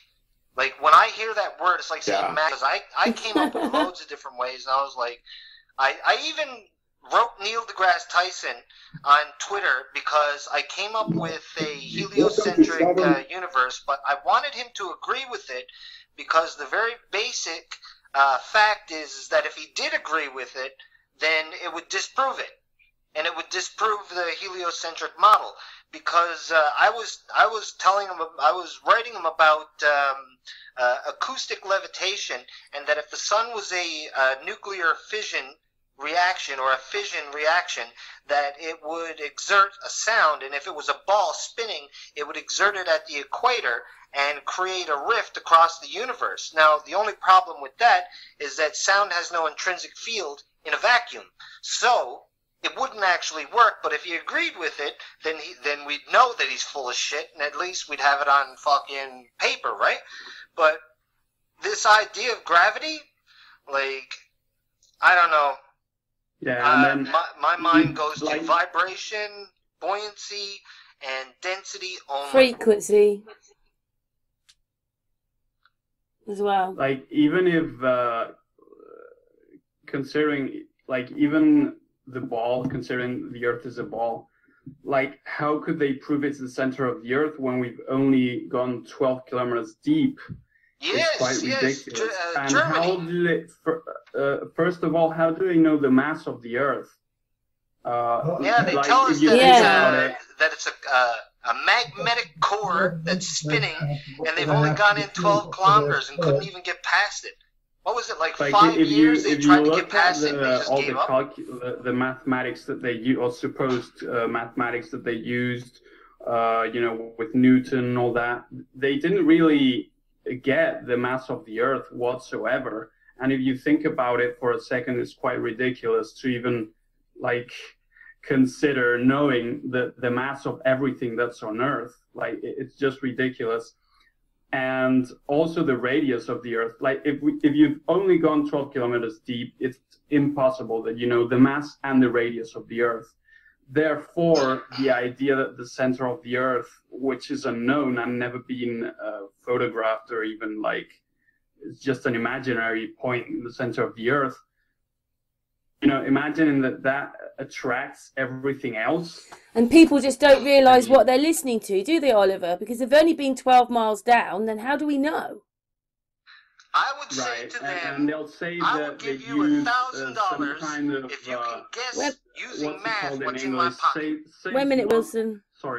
Sorry, Wilson's just, because he's listening on the phone. Go on, Wilson, say your bit, and then let Oliver talk. Oh, no, I just made a joke. I said if I would give them $1,000 if they can use math to guess what's in my pocket. So you're going to tell me what the universe is made up using math, the size of it, the shape of it. If you could do all that, man, that's a pretty nifty trick. I tell you what, I'll give you $1,000. You tell me what's in my pocket right now using math. I mean, come on now. You're going to tell me what the furthest star is, but, the furthest apparently they've been to is the moon. You're going to tell me how far the sun is from us, and if it's 93 million or 93 billion miles away, you're also telling me what it's made out of, what it's composed of, what its core is, and we can't even get past 12 kilometers of the Earth? Fuck off. Man, they're standing up on the box trying to sell everybody a tonic that's nothing but colored water. So says Wilson. And then they'll tell you that they use seismometers to, like, somehow measure earthquakes throughout the globe, and that proves that there's the center of the Earth is made of iron and all that. But interestingly enough, I found out that the seismometer was invented by James David Forbes, which in Wikipedia, first it says that he was a member of the Royal Society, which is immediately suspicious. They were involved in the dinosaur hoax and all that. Lots of members were from the Society. And then it says James Forbes began to contribute papers to the Edinburgh Philosophical Journal anonymously under the signature of a triangle, which seemed quite suspicious to me. So we've got the guy who invented the seismometer that supposedly measures earthquake because Earth is a globe. He's a member of the Royal Society, and he used to sign under he used the signature a triangle. I don't know. Seems. Hey Oliver, Dee's got something. Dee can tell you something. Dee, tell us what you told us about earthquakes. Dee? Oh, what basically it was when I first got into flat earth and stuff, I was hearing lots of people talking about the reason we don't feel the motion is because it's supposed to be constant. I wanted to look into reasons of why ways of disproving the constant motion, basically. And I stumbled across earthquakes. The 2011 Japan earthquake, apparently it shortened the day by, was it 0.08 of a second or something ridiculously small. But it also changed the axial rotation slightly as well. So that's changing consistent movement. I didn't feel it. I didn't fall out of bed. There was no massive worldwide tsunamis everywhere. I mean, it was just again another nail in the coffin, really. It's a really load of crap. I mean, even if you humor the heliocentric theory, how can an earthquake possibly throw the Earth off of its axis or spin? It's all it's all internal.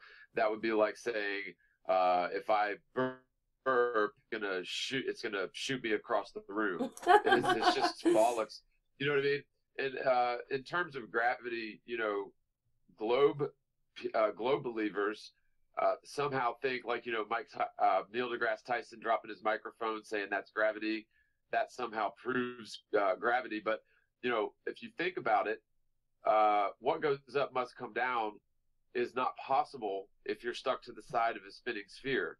Yet they believe that not only is it possible, but they believe that what goes up must come down is proof, an exclusive proof, that we live stuck to the side of a spinning sphere, which just goes to show how, just how brainwashed and just utterly deceived everyone is. And, I was right there among that group for the majority of my life. And I feel terrible for, everybody, like my grandparents, they're passed on now. They lived their whole life under the Great Deception. Yeah. Everybody before them, I don't know, for the last 500 years, because it seems to me that prior to the quote-unquote discovery of America, they didn't have a globe model. There wasn't even globes invented until about 1500 after Columbus discovered America. And frankly, the Mercator projection and the globe came out necessarily about the same time. And so what they did was, for thousands of years, the ancient Greeks, the Romans, the Egyptians, the Chinese, all of these astronomers were in the northern hemisphere. And so degrees of latitudes or degrees of longitudes at different latitudes in the north were very well measured, very well documented based on astronomical observations over long periods of time. And what they did was, in the 1500s, when they assumed that it was a globe, what they did is they just simply rubber stamped or clone stamped the northern values to the south. And that's why all the maps are so messed up. Mercator projection, including the globe, including NASA's images from space upon continents, that they're not representative of the world as it should be. And I think that if we go back and we'll take for granted that the northern hemisphere calculations are correct, and what we really need to do is a full-scale geodetic or geodesic surveys of the far southern regions and measure degrees of longitude at different southern latitudes, as opposed to just clone stamping the northern values to the southern. If you look at the accounts of ancient, or not ancient, but mariners who attempted to circumnavigate the South Polar region, could never get their way all the way around of it. The modern Antarctica Cup race is about 40 degrees south. So that's basically still temperate. It's nowhere near the Arctic Circle Antarctic Circle at all.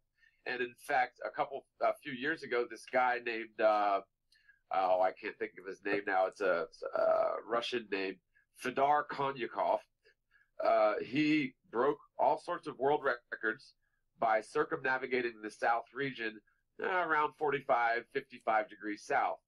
And so what that tells you is the Antarctica Cup race is just, they're just averaging around 40 degrees south, only heading south when necessary to go around continents and such. And the fact that he broke world records by circumnavigating, quote unquote, the South Polar region, when he was really in the 45 and 50 degree latitudes and never even claimed to get as far as 60 degrees south. Because guess what? it's illegal to go farther than 60 degrees south. So they can't. It's they'll be stopped. And by the way, it'll just make your journey that much more long. The further south you go trying to circumnavigate, assuming an AE projection, which I think is pretty damn accurate, excuse the French, then it makes a lot of sense that, for example, the 45 degrees south latitude have been measured by calculations as well as traveling to be longer around than the equator. So the whole globe Earth idea goes right out the window, quite frankly, when you just study history and just look at the deception. The equator is my best guess because it's exactly the same size as the equator. It's the whole north to south finite square of the infinite 4D circle. What is the cyclical space?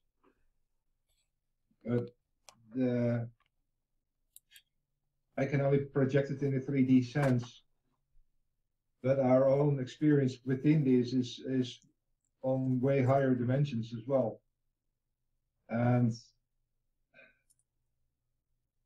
practically getting somebody to realize it so that they actually can experience their selves on that particular higher level in their own growth.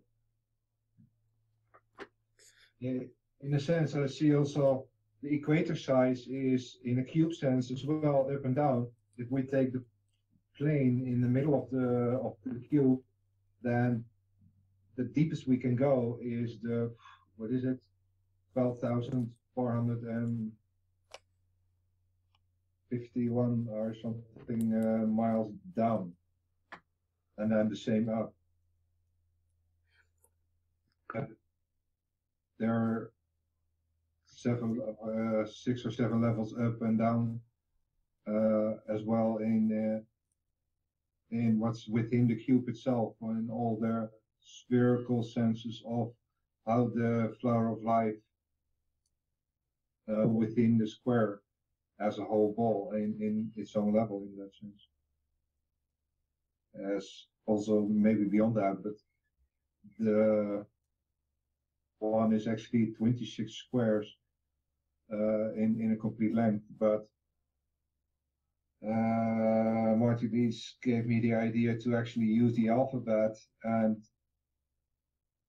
heaven on the G and earth on the T, and where you have A to N and then M to Z as a complete circle, and where you have the heaven and earth as an above and below, the witness above, the witness below, the one creating it, the one experiencing it. Can I ask something? Is Mike's there? Has Mike got anything to say with what Ceres is saying? Hello, Mike?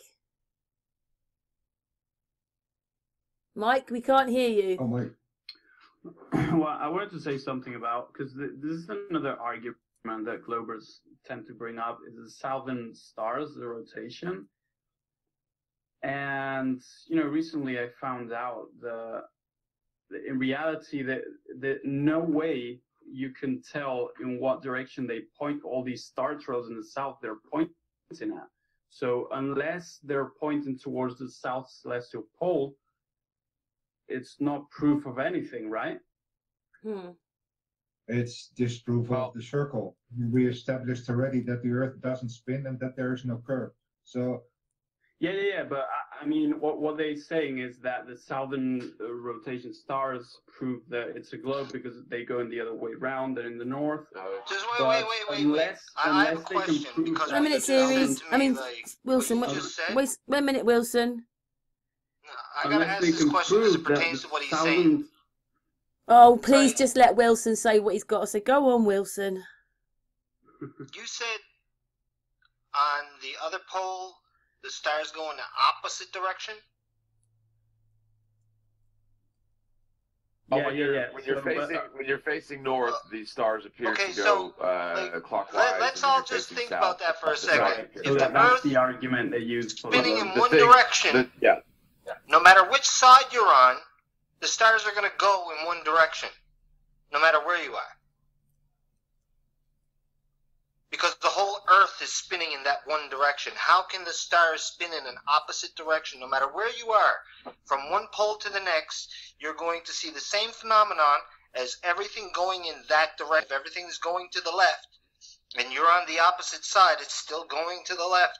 If I made a straight line and walked and looked in a straight direction... No, because you're facing the opposite side of the supposed universe. No, you're just on the other side of the ball. Counter but I mean, like, it does make sense. It's still but doing the same thing. What I'm saying... what I'm saying here is that... Wait a minute, Wilson. Then I'm on top. Wilson, wait a minute. Go on, Oliver. Yeah, unless they prove that they're exactly at the south celestial pole, it's not proof of anything.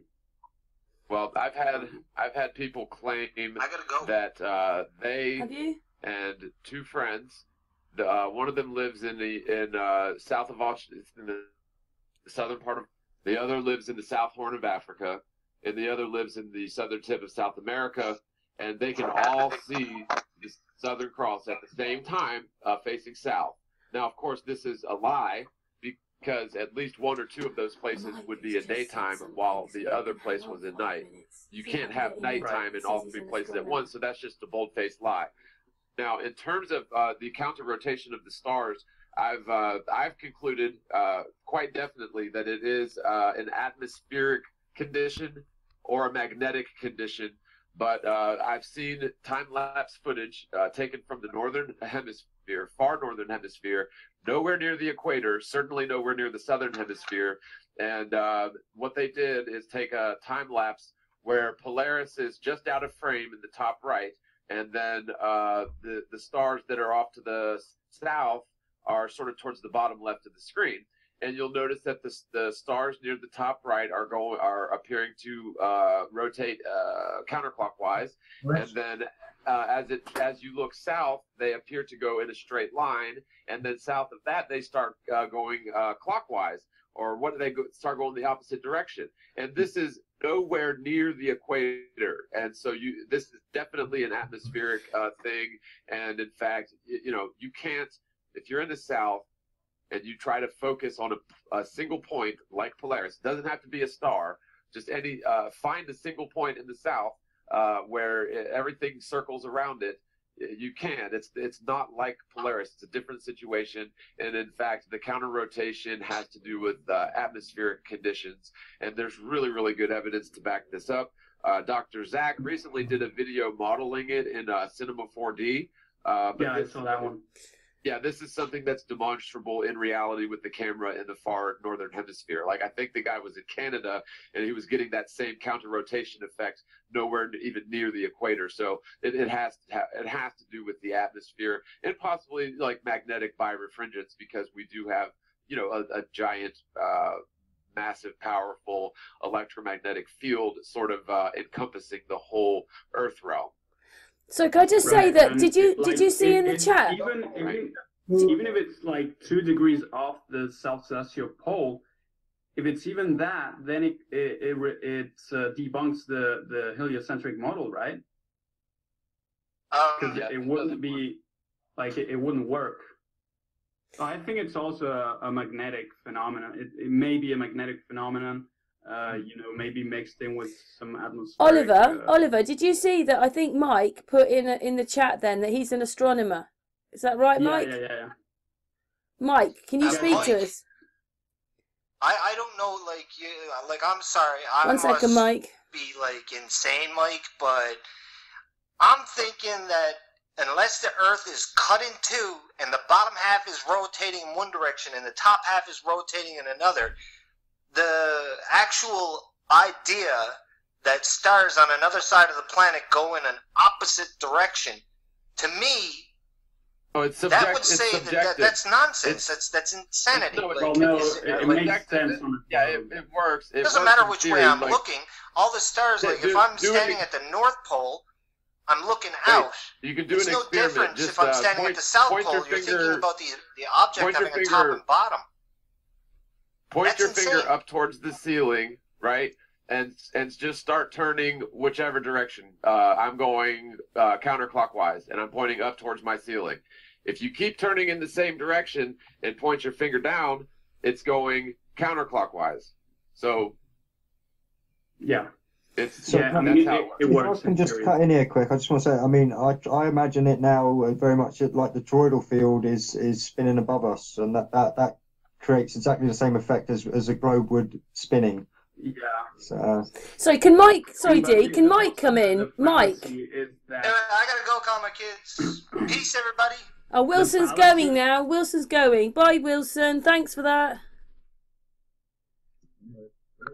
He's gone now. Sorry, Mike. He's been waiting to come in. Can we just hear from Mike? Can you speak?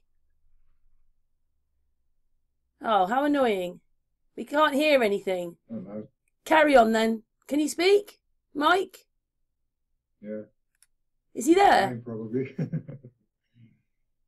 No, he can only listen. Sorry, dear. I didn't mean to cut you off. Say as well. Carry on.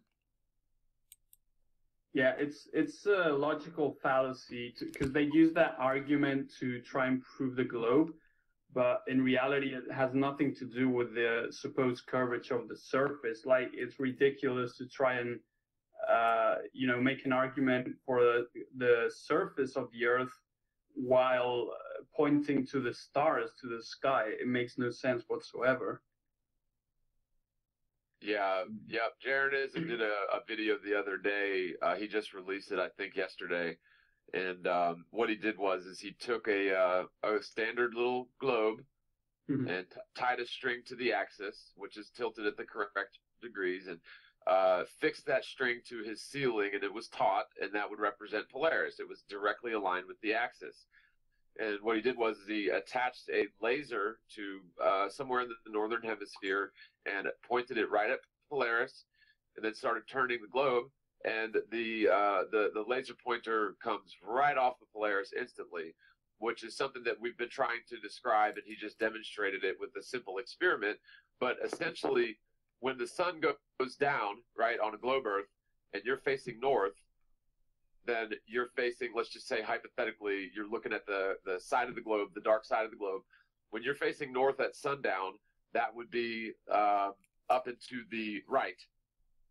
At midnight, you're facing directly up, and then it's up and to the left. And so Polaris would have to be, if the Earth was a spinning globe, fairly close. Otherwise, it's having to move millions or trillions of light years instantly just to maintain alignment with our little measly wobbly axis, which is just preposterous. It's just ridiculous. Yep. Yeah. It doesn't work. It's been debunked. The problem is not debunking the globe Earth anymore, which we're still doing every day. But the problem is getting people to look at this. That's the biggest thing. And so things like, billboards, T-shirts, videos, and anything that you can do to get people to look at this. Yeah. And of course, the first reaction is always going to be, "Oh God, you're stupid." That's the stupidest thing I've ever heard. But if you plant that seed, I reacted the same way. 6 months later, I looked into it and tried to debunk it, and here I am 2 years later, full-fledged flat earther still. Yeah, I'm sure you've gone through tons of people messaging you saying, "Wow, I used to laugh at your videos. I thought you were crazy, but now I'm actually looking at this. Now I'm a flat earther." A few, yeah, I got a few. I got a few apologies. Yeah. I got a few people, but not as many. Correct. Not as many as you'd think. But at the same time, it's really hard to say just based on YouTube, because I know that they're taking away subscribers, they're taking away view counts. Channels are just, like we talked about earlier, just re-uploading videos that we did a year ago and getting 200,000 views on it when our video's been up a year and has 5,000. I mean, it doesn't make much sense, but as long as it's getting out there, to me, that's the most important thing, because the world that we live in is way, way messed up. There's a lot of problems in this world. And I know for a fact that they all stem from everybody living in the Great Deception. You can't live in a fictitious, false version of reality. Matrix story goes in the sense that you actually have to be ready to be woken up. changes so much. Like it changed my life instantly when I realized the whole deception. You know, I believed in God, but this actually reinforced my belief in a creator, which changed my life. And, you know, so many things. It's like the center. It's the biggest conspiracy. Understand it a little, you know. Sorry, can Mike come in now? Mike, can you speak now? Can you guys hear me? Oh, yes. Now we hear you. Hello? Oh, and then... Yep. We could. We heard you. Where have you gone?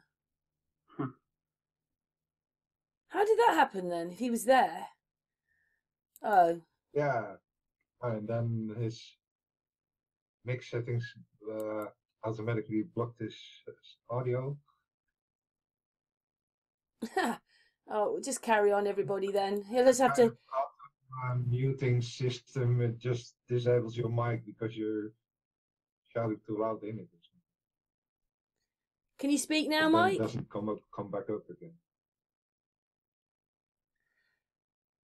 Flat Earth calling Mike. Yeah, it's just getting the word out, and like I know for a fact that our videos have reached How about now? thousands of Yeah. Okay. Go for it. Let's pray it keeps working. Okay. Go for it. Can you guys still hear me? Yes, go for it. Yeah. Lovely. Clearly. I'd like to make some points about the celestial South Pole. John also mentioned that most people say that you can see the South Celestial Pole from both all three continents at the same time, but that's a bogus argument, of course, because of the nighttime issues. Yeah. But Probably the same time, but not at the moment. Yeah. That's a good one. There is no fixed point in the sky in the southern hemisphere. Right. John also mentioned it. It appears to move in a circle around a point in the sky. Yeah, what do you mean? But it's Iris as a star, or just another point? There's a constellation that's called Sigma Octantis, and that appears to rotate around itself. But I work with Steve Torrance and Dr. Sec a lot, and we make those models in Cinema 4D. And Steve made a couple of animations from star trails from the southern parts of the AE map, so to speak, and we used the star data from the JPL database, so all the 90 degrees overhead positions of the stars are correct. They match the actual 90 degrees overhead position. We just moved them along the grid on top of the AE projection, and we added a feature called refraction, the Atmos plane, to the whole rotating plane above us, and suddenly it all worked. You know, when we looked north, we saw everything rotating around Polaris, and when we looked south, we had the same rotational movement, but there was no star at a center point. But the stars, because they are so far away and get refracted down to our level, we see a arc in the sky which appears to move around a fixed point in the sky, but there's no star there. There's no South Celestial Star, Polaris star, so to speak. Yeah, that's my problem of actually how do I call that certain star? I mean I can point out Polaris, but how do I do that for the South? Well, the Sigma Octantis, the Southern Cross, is the constellation that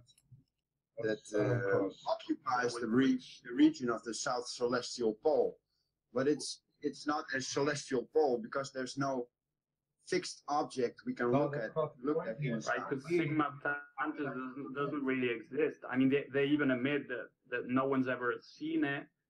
And, you know, there's footage of Polaris with the Nikon P900, but there isn't any of Sigma Octantis. No, Sigma Octantis is not like Polaris. That's the whole issue. But that's what they say. That, and even if, like, Polaris is much further away than Sigma Octantis, and it's quite ridiculous that you can't see it.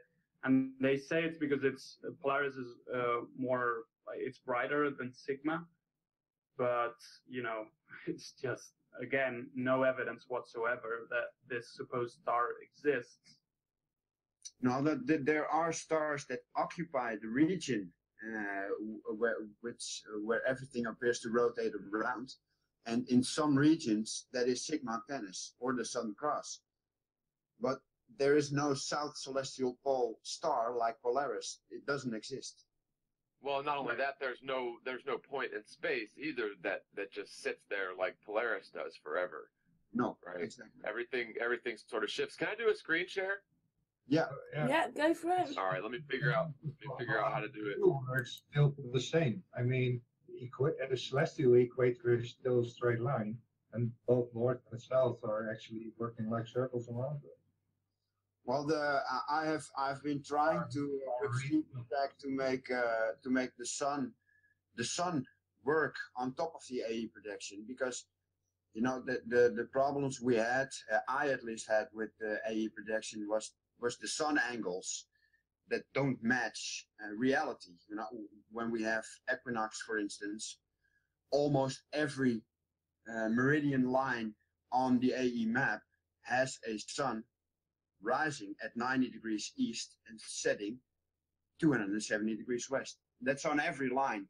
And no matter how you place the sun on its true position on that projection, you can never get those angles.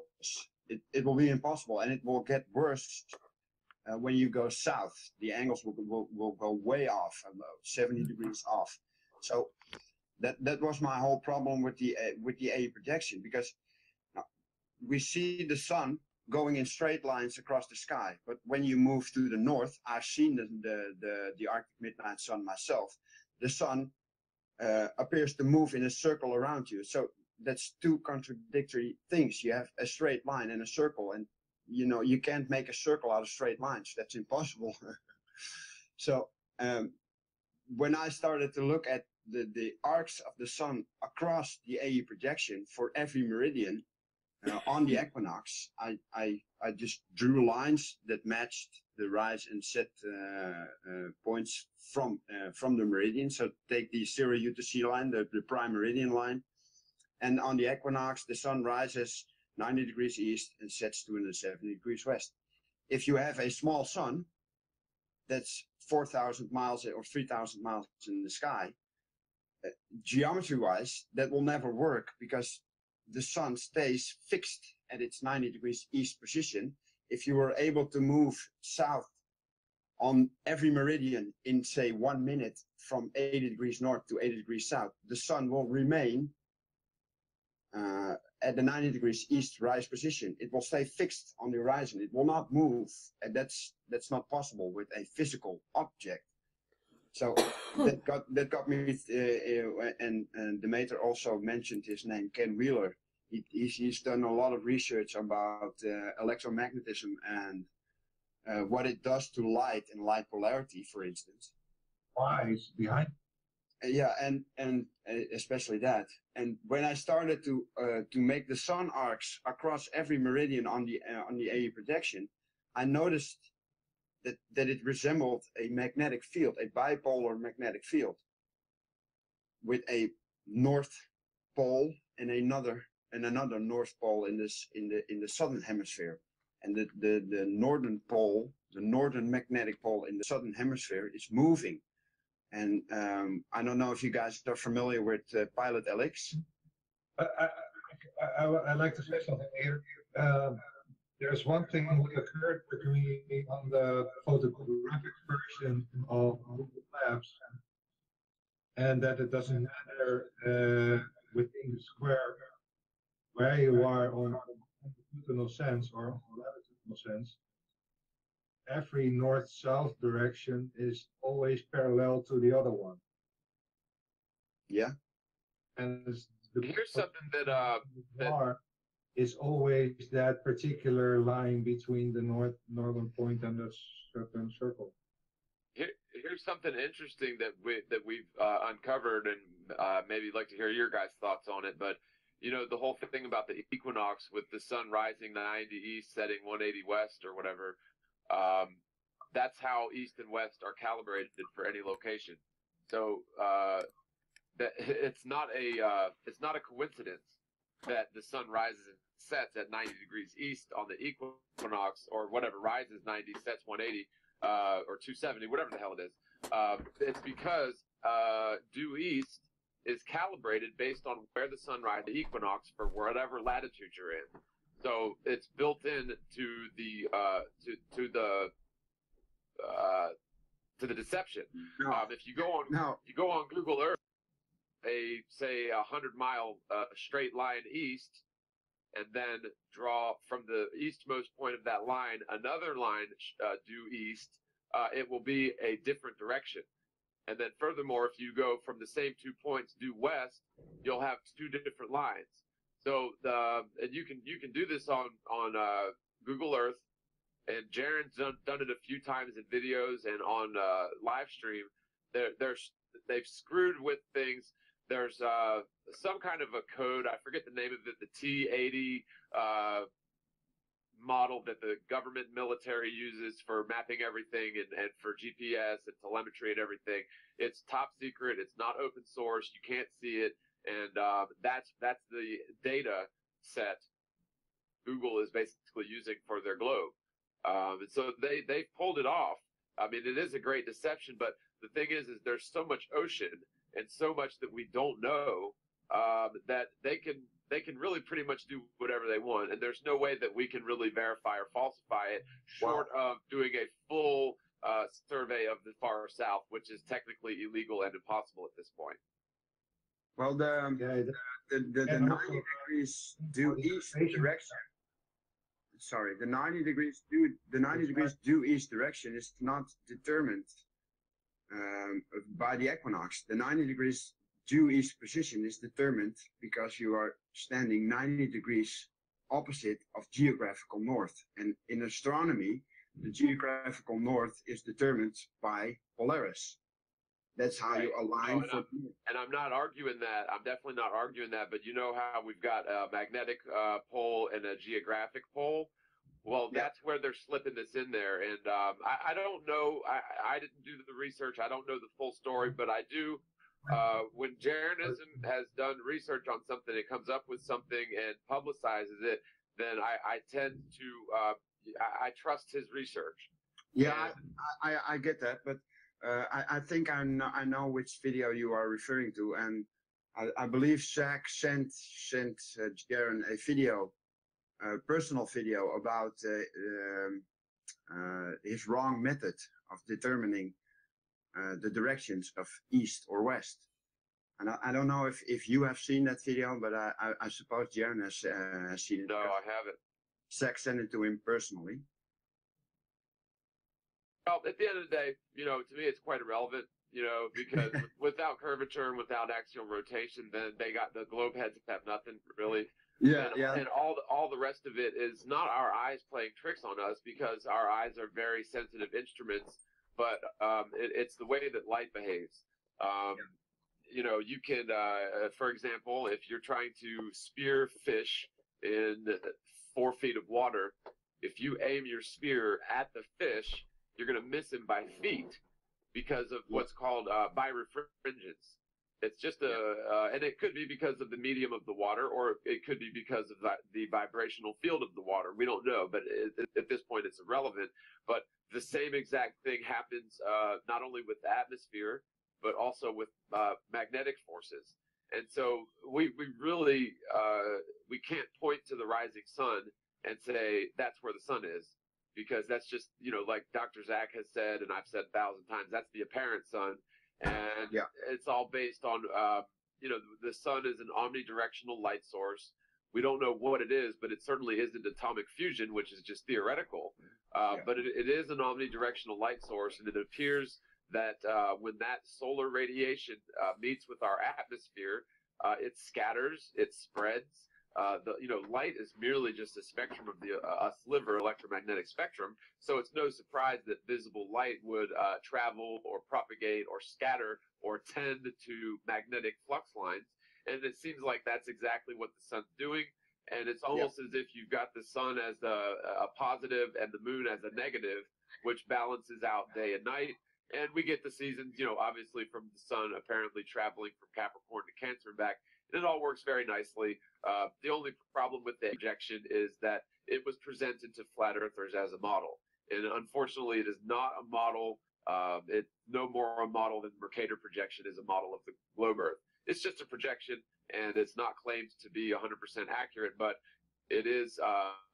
It's accurate enough, and it shows. At least a shadow of a doubt or a plausible argument that day and night or star circulation is not exclusive to a spinning sphere, right? Nope. Yeah. Yeah. So exactly. far, out of the Google Maps data, I had collected 3 squares of data on top of each other in 2-dimensional sense. From that 3 square data, I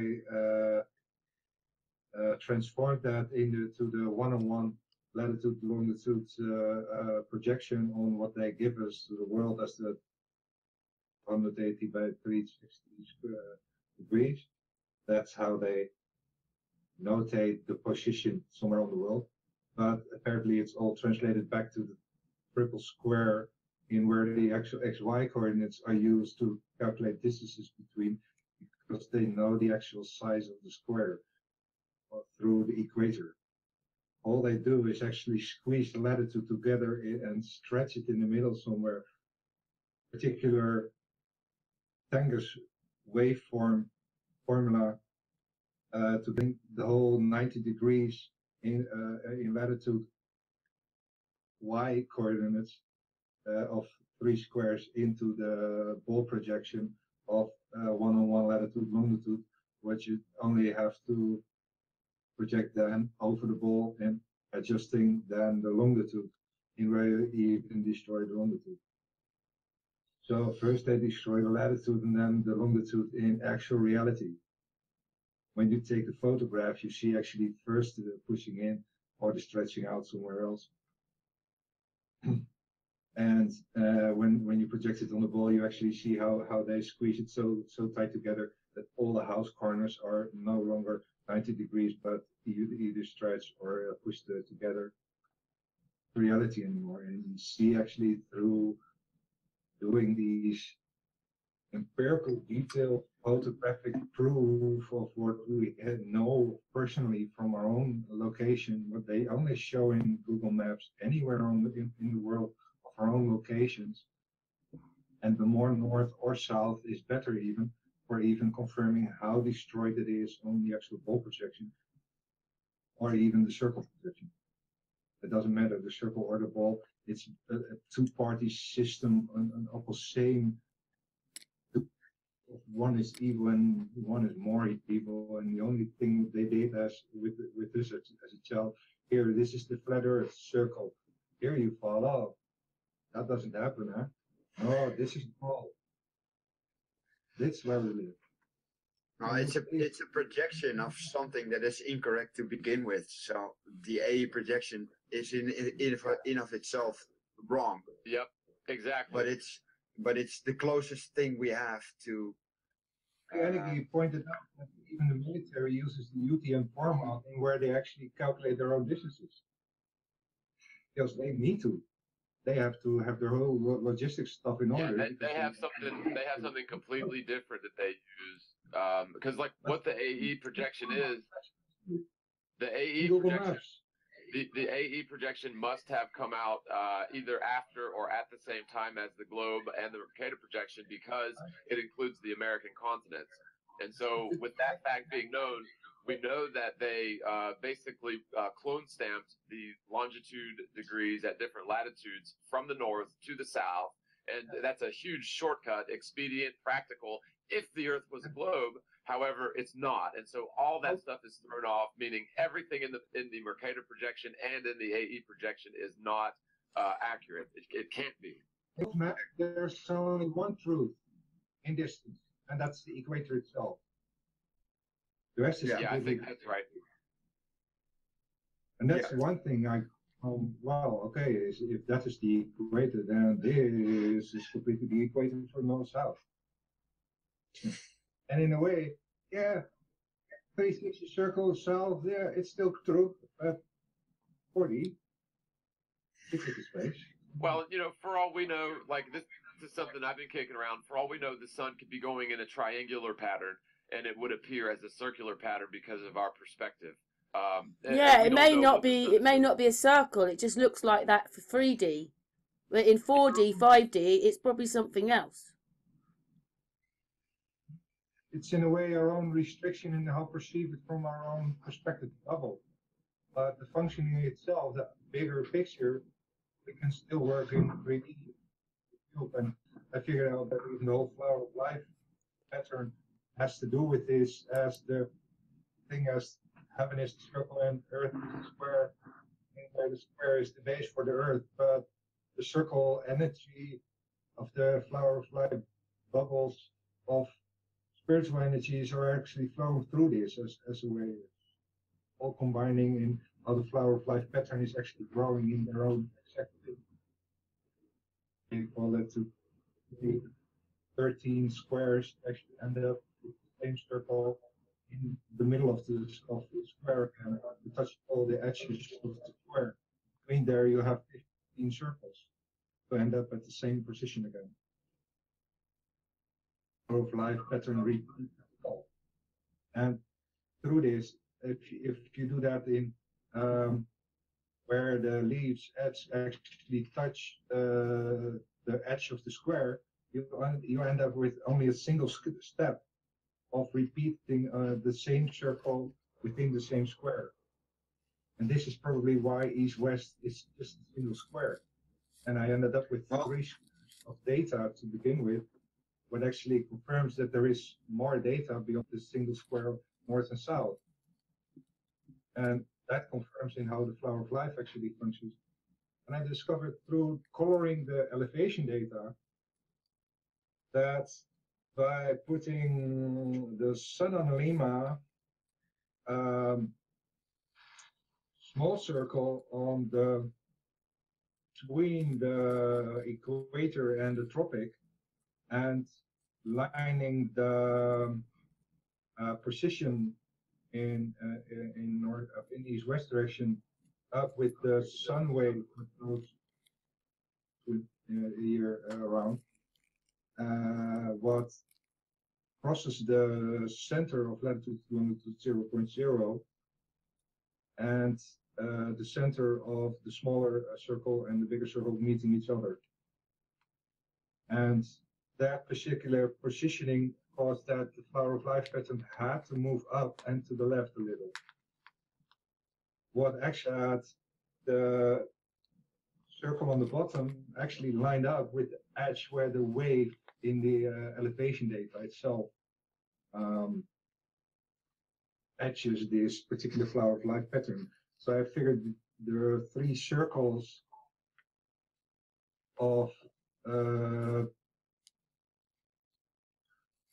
where the northern and the southern circles are probably forming the 4 pillars of polarities in which you have. And in the elevation, you can see this in kind of that you have in the Atlantic mountain range and valley range, and is what I call the plus polarity, and then the valley range the plus minus, because it's both above land, above sea.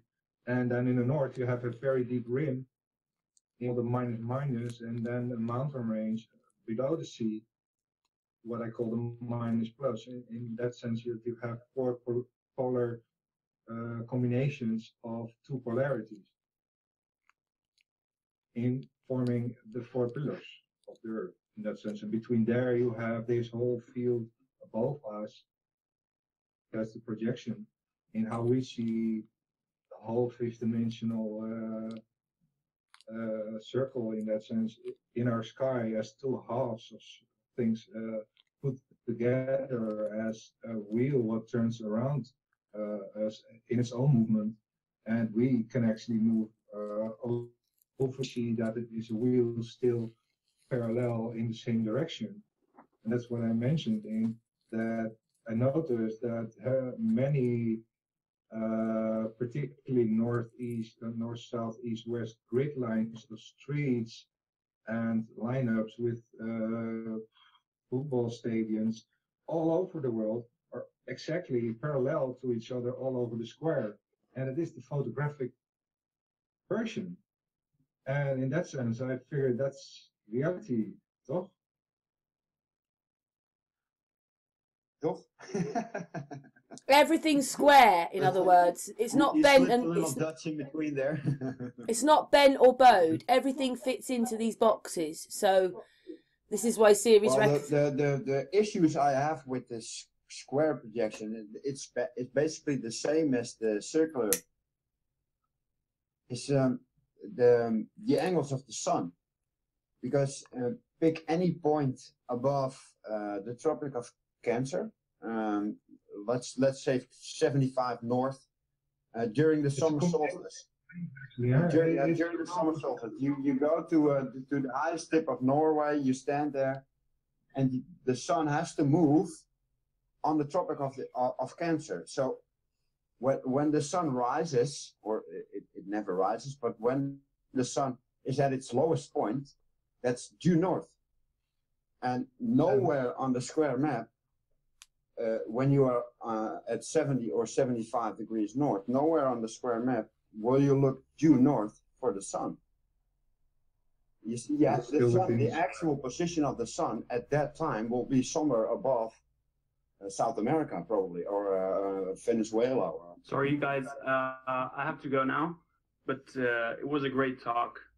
Oh, okay, Oliver. Thank you. Sorry you've got to go. Yeah, looking forward to, more hangouts and more talks. I'll invite you to more, Oliver. Don't you worry. Okay, thank you all. Thank you, Oliver. You're welcome, mate. Bye. Later, man. See you soon. Bye. Bye, Oliver. Right. I probably got to get going myself soon too. Wow, we've already been over 2 hours, but I can hang out for another few minutes if you guys wanted to. Anything else to talk about real quick before I go?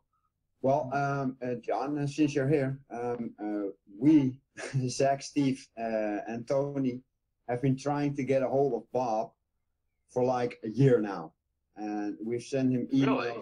Yeah, we send him emails, we send him Skype messages, and we just can't get a hold of him. Yeah, I'm sure it's not intentional. Be so kind as to just give him a nudge in either Zeke or Steve or Zach's direction that we are looking for him.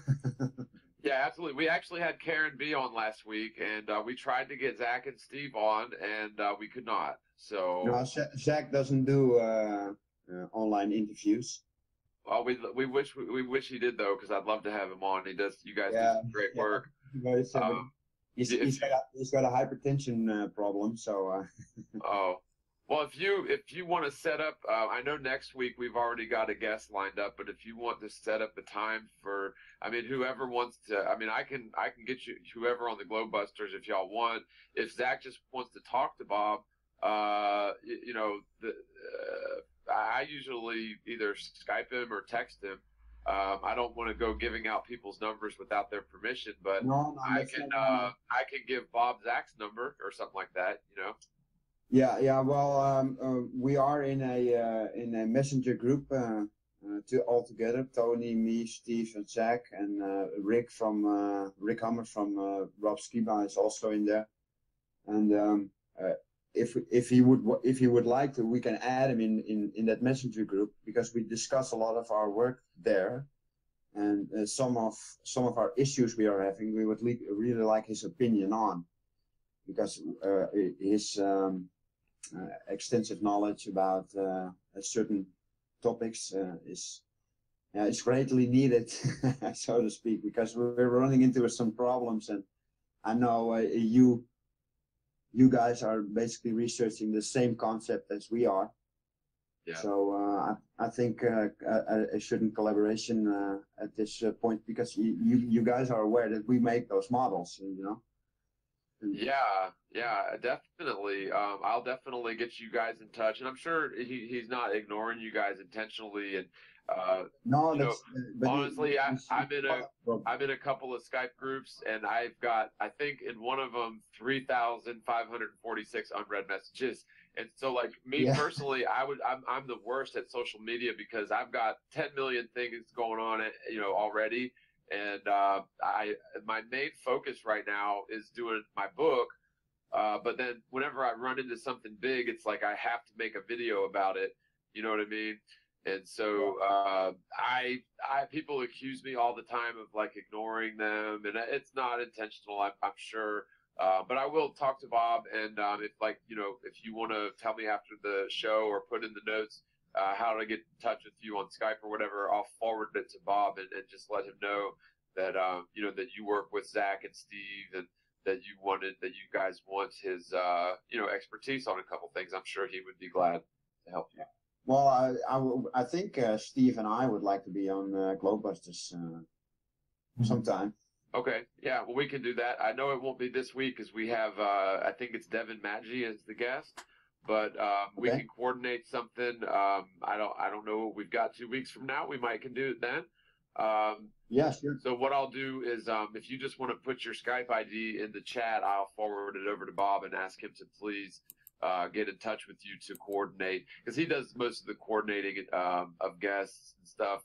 But I could definitely tell him, let's have you guys on. We've been wanting to get Dr. Zach and you guys on for a long time. So I'm surprised that he didn't get your messages, but yes, I'm sure it's just because, like if I look at my Skype right now, I have tens of thousands of unread messages. I'm just terrible with it. Yeah. Email, I've got 6,000 unread. Facebook, it says 99, but it's more like 99,000. Yeah. Yeah, I know. It's all because his mailbox is flooded. We are sure of that, but yeah. If John's not, I got a direct line to him. I'll get him to get up with you. If John's got to go in a minute, is it? My Skype name in the chat, by the way. If John's got to go in a minute, the one from FE Astronomy. Yeah. Oh. So I was just saying, if you've got John, it's Gary. Yeah, do you want to say something, Gary? Hey. Yeah, I was going to say hi, John. Thanks very much for answering my emails. So that does help. Man, you're lucky. It's stuck if you didn't answer, because I wouldn't be making progress. So, but anyway, I know we haven't had a chat tonight, but I hope you will. Go on. See you later. Yeah. Cheers, John. I'll catch you soon, mate. Bye. Dee, is there anything you want to say? No, I'm good. It's just been enjoying the evening listening, to be honest. Yeah, I'm thinking he said 70 degrees, and I was looking on Google Maps. That's practically at the top of Norway, or whatever. Yeah, Norway. That's not far from the pillars. Sorry? It's not far from the pillars, and how it's not far from the flower of life point of where the pillars end up. The vocal together, creating 2 points of where the seed form actually is created between 2 circles. I'm not against your concept, but the problem the problem I have is that when you use JPL data for the actual position of the sun across any projection, what is JPL? The Jet Propulsion Laboratory. They founded rockets. I don't. Jack Parsons was he was the founder. He wanted to name it Jack Parsons Laboratory, but they used the initials JPL, called it Jet Propulsion Laboratory. They were an integral partner with NASA. I believe they're still in, they still exist, and they were working right along with von Braun and stuff during that time frame. And in fact, Jack Parsons was involved with occultism. He was connected with, sort of indirectly connected with Aleister Crowley, directly connected through sort of a bizarre love triangle with the founder of Scientology, L. Ron Hubbard. And Jack Parsons, ended up dying in an explosion in his own laboratory, and there were some questionable circumstances around it, but yeah, that's who JPL is. They've been around. That you could basically say they're partners or sisters with NASA. Yeah, and they have databases full of astronomical data that is projected on top of any polar projection. You can take the AE North Pole projection, or you can take the South Pole projection. They both have star data for every projection.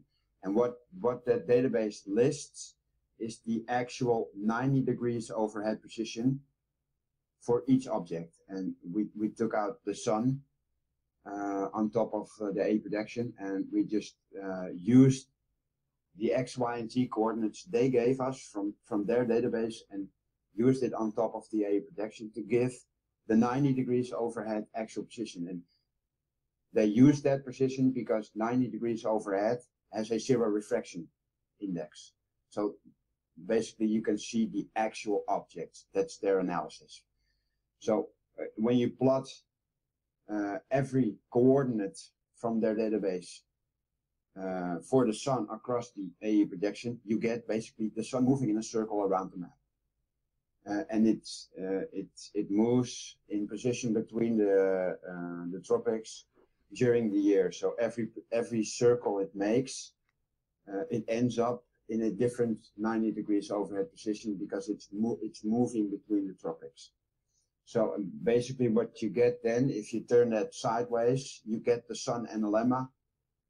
We all see the figure 8. You get that from that exact position. But their analemma is the analemma is vertical, so to speak. The position changes in a vertical position. Figure 8 is standing upright. If you get what I mean, it makes a full circle, and it rises in altitude, but it also is slightly offset. Yeah. If you go to Steve Torrance' channel, he's got numerous videos about the analemmas of the sun, also analemmas of the moon, Jupiter, Saturn. We've taken out almost every stars and planets from the JPL database, and we plotted them out on top of Steve's map, and we just made trail videos to see what it would look like. And the funny thing is, we made a Venus analemma, and when you put a trailer behind Venus and you let it run for 1,000 years, what you get up is the shape of a womb, a woman's womb. And Venus was always said to be the goddess of fertility, so that's a direct match. And then we did Jupiter, and Jupiter basically ended up looking like a crown. And Jupiter is the king of the planets. So the analemmas we get from the JPL databases, when we put them on top of the AE projection and we let it run with trails so that it leaves a trail over 1,000 years, you get specific shapes for each object. Mars looks like a flame. Oh, Mars is the god of war. Like a crown. Venus looks like a womb. On Mercury, we haven't done yet, but we've done Saturn now, and Saturn is basically a disk that descends in altitude as it moves south, basically the same as the sun does. But yeah, those databases are full of data, and we know that JPL and NASA are trustworthy sources, but astronomer. And Steve also has the same analytical. I wonder, just a technical one. We use that data because nobody has this data to be incorrect. Well, what is the data they give you? Give you is the 90 degrees overhead position for each coordinate on the map. So it's two-dimensional. when you look straight up in the sky, there's the object they give you. Yeah, it's just the directional of where you see the object from a certain position on the map. Yeah, yeah. If you take the position of Polaris, for instance, Polaris is based directly above the north, the geographical north. And if you take the sun, for instance, if you take the sun at 0 UTC on the equinox, at the 00 latitude, 90 degrees overhead, latitude longitude. That's his actual position for that time. So you place the sun there, and 1 minute further down the line, you get the circle, and the sun just moves between the tropics in a circle around that projection. Now, when we look at the sun moves in straight lines across the sky. You know, you can put a ruler next to it, and it will be a damn straight line. There's some curves at the rise and set moments, and at the zenith moment, that when it's at its highest peak, you see there's a small arc in its path. It's not really going down in a sharp corner, but it moves in damn straight lines. But the minute you go north, it starts moving in a circle. And I said it before, you can't make a circle out of straight lines. You know, that's impossible. Yeah, So, I think that just our observation here is just too subjective. So even though it appears to be going in a straight line, it doesn't necessarily mean that it is. And, you know, what you mentioned earlier about the analemma being a vertical thing is really interesting, because I've been considering, in terms of the phases of the moon, assuming that, you know, we've got a flat Earth, but the phases of the moon are reflected sunlight based on the relative position of the sun and the moon. Now, unless there's a huge amount of, you know, bending of light and refraction going on, I suspect that the moon raising and lowering in altitude to cause the phases, and the sun may be raising and lowering in altitude to cause the seasons. And we see that raising and lowering in altitude as something completely different. You know, of course, they're still going in circles or in circuits, whatever. But the phases of the moon and the seasons, I suspect, may be caused by the altitude of the moon relative to the sun. And it really makes a lot of sense, because, you know, there's a lot of flat earthers that quote Zetetic, which I love Zetetic, don't get me wrong, but it was, you know, from the 1800s, so it was a bit primitive. And one of the claims made in Zetetic is that, you know, sunlight and moonlight are different, and they have different properties. Therefore, moonlight cannot be reflected sunlight. Now, we've learned a lot since then about light and about how different objects can absorb radiation and reflect other frequencies of radiation. And so to me, it's still very possible that the moon's phases are caused by the reflection of sunlight based on the positions of the sun and moon relative to one another. And it makes a lot of sense. You know, you talk about the analemma being a vertical thing. To me, and the moon also makes an analemma as well. Yeah, so that makes a lot of sense. But still working during the sensor opposites of each other. There is a picture we as flat earthers have always seen 1,000 times, and that's pictures of crepuscular rays of the sun. The sun rays piercing through the clouds. And you know, our team, we have been trying to find out what the actual path of the sun was, and we just couldn't figure it out. You know, every projection had its downfall, and every solution you offered to the table, you got 10 more problems in return. So, and I started going back to the drawing board, looking at pictures of the sun, and it suddenly dawned to me, and I think I'm onto something, and everybody agrees with me. And I can prove it also. But here's the thing. When you have those crepuscular rays piercing down to the sun, they all angle up to the position of where the light is. And if you follow those lines, you basically end up in a position right above the clouds. But that's not where the sun is. We know the sun is not right above the clouds. But imagine this: if those sun rays are piercing through the clouds on a lake, and somebody is standing on one side of the lake and somebody is standing on the other side of the lake. Seeing those rays, someone on the other side of the lake looking back at his position would not see those rays because those angles would never work, and the sun is actually behind that guy. So would he actually see those rays? Well, no. And I've proven that already because I live here at the IJsselmeer in the Netherlands. It's a great lake, and I've seen those rays, and I have a friend of mine who lives on the other side, and the moment I saw those rays, I called him up and I said, "Do you see those rays?" And he said, "What are you talking about? I don't see anything." And that's logical because the sun for him would be behind him. He could never see those rays with those angles. It's a personal projection. The sun is there for you at its actual position in the sky. It was the beard on the water. If you add up those corpuscular lines, they will end up in a position above the clouds. That's not where the sun is. The sun is yay amount of angles above the horizon, and that's exactly what it's showing. The sun is there above the clouds, but it's not really there, Mike, Mike, you do realise that Ceres is doing all sorts of stuff with different dimensions, and that the sun's probably in, what is it, the 6th dimension series? And so basically it loops. So it is there, it's up there, and it's here at the same time because it loops. The whole thing is working from above to below in a sense of influencing energies, in that the whole astrological thing makes sense in why there are certain energies creating certain patterns, making things actually you doing things.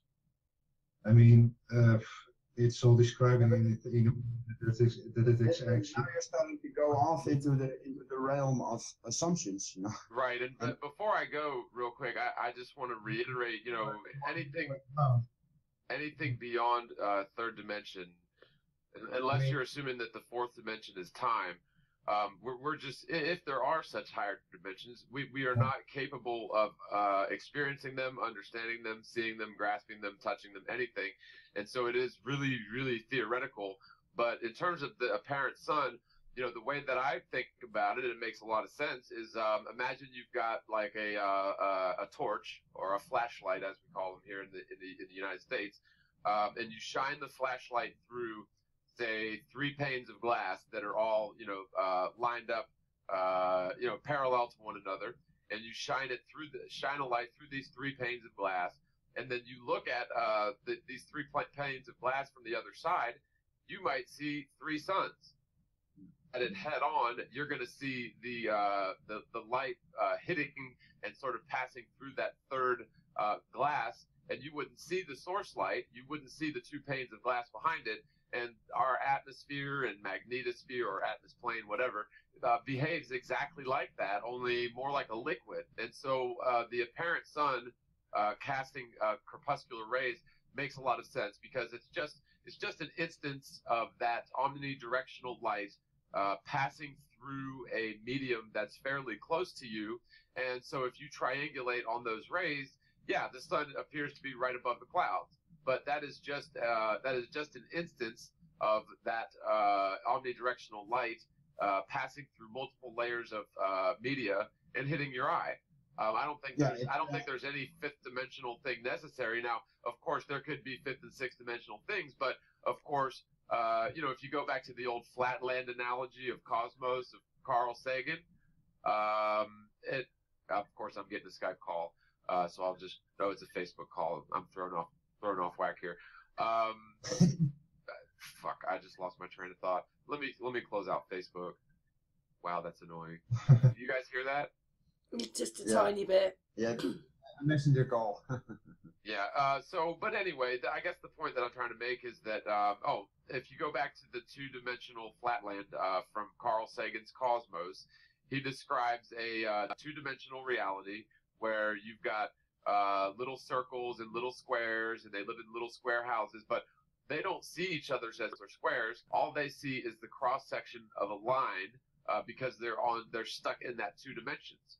And if, say, a 3-dimensional object was to pass through their second dimension, whether it's an apple or a basketball or whatever, they wouldn't see a basketball or an apple. They would just see a series of cross sections of lines, and they would never be able to make any sense of it. The same thing sort of applies, unless you consider the 4th dimension as time. The 4th or 5th or higher dimensions are simply our brains are not equipped to understand them.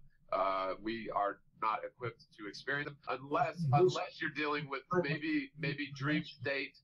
If you're dealing with dream state, then maybe there's a 5th dimension that we are capable of attuning to when we're not entrenched in this 3-dimensional reality, meaning as when we're asleep or when we're meditating or maybe even like DMT trips. I don't know. I've never done that particular kind of hallucinogen. But, I don't know. It is very much in the realm of theory, and it's way over my head because I'm just a lowly 3-dimensional human. Let's say that is not what time is. Time is something completely else. Well, a lot of people say that it's time. I don't claim that, but whatever. 4th, 5th, 6th dimensions, it's beyond our capacity to grasp. I refer to Friedrich's material because what he explains there is the concept of the 4th dimension isn't what time is supposed to be, but actually dimension of the. That's not what I'm not. Time is the 4th dimension. I'm saying that a lot of people claim that. So I'm just speaking in terms of generalities, higher dimensions. But you know what, though? The 4th dimension, but I'm in a complete other direction in this. What I see as the 4th dimension is the 1st dimension of the 3-dimensional cube as a complete circle, in the sense that it is a finite length, but completely looping into itself. Well, now, hey, I mean, that goes way over my head, but here we go. And I'm sort of playing devil's advocate here, but if I'm sitting here in this chair right now, and then I walk into my kitchen 10 minutes from now, then I'm not in 2 places at once. Time is, let's just suppose the dinosaurs existed. We know the dinosaurs were a hoax, but let's just say they existed. There was a dinosaur sitting right where I'm sitting now in the same spot, right? But he's not anymore. So where did he go? Time is sort of another dimension. Now, I'm not going to argue that too much because, again, I'm playing devil's advocate. Time is a construct of the human mind. But to me, it is another dimension. It is indeed another dimension because the principle that the next dimension always contains all previous. Well, I mean, a dot on a piece of paper, a square on a piece of paper, a cube, and then a hypercube, which is just a shadow of a 4th dimensional object. But again, I don't know. I mean, it just seems to me that time, there is something to it because 2 objects can't occupy the same place at the same time. That's a sort of a law of physics that I can agree with. And so, but 2 different objects can exist in the same place at 2 different times. And so there you have another dimension in a sense. Yeah. There's a whole lot of things beyond, but that's still cube thinking in that sense. What I see in this, in the sense of that when you take this hypercube, but not then as a cube, but a field, in the sense that you are the center of the field and you have that field completely, of that particular dimension, completely splitting up as a circle around you, and then meeting with the backside exactly around you as a toroidal field in 1 dimension. Then you have the 2nd dimension, what I call the 5th dimensional circle, but that one is apparently bigger because I have more data. And through the flower of life pattern, it's also suggested that I need at least 30 squares to make 1 repeating circle in that sense. And then there are apparently 2 of those. And making up the whole 5th dimensional circle. And then you have the 6th dimension, what is the down dimension, what is also a toroidal field within itself as a dimension. no idea how the problem with this concept is, I think it's a damn interesting concept. You know, I've studied it, I've looked at it, but it basically comes down to what can you prove? Well, it's very little, because you're talking about concepts you can never prove.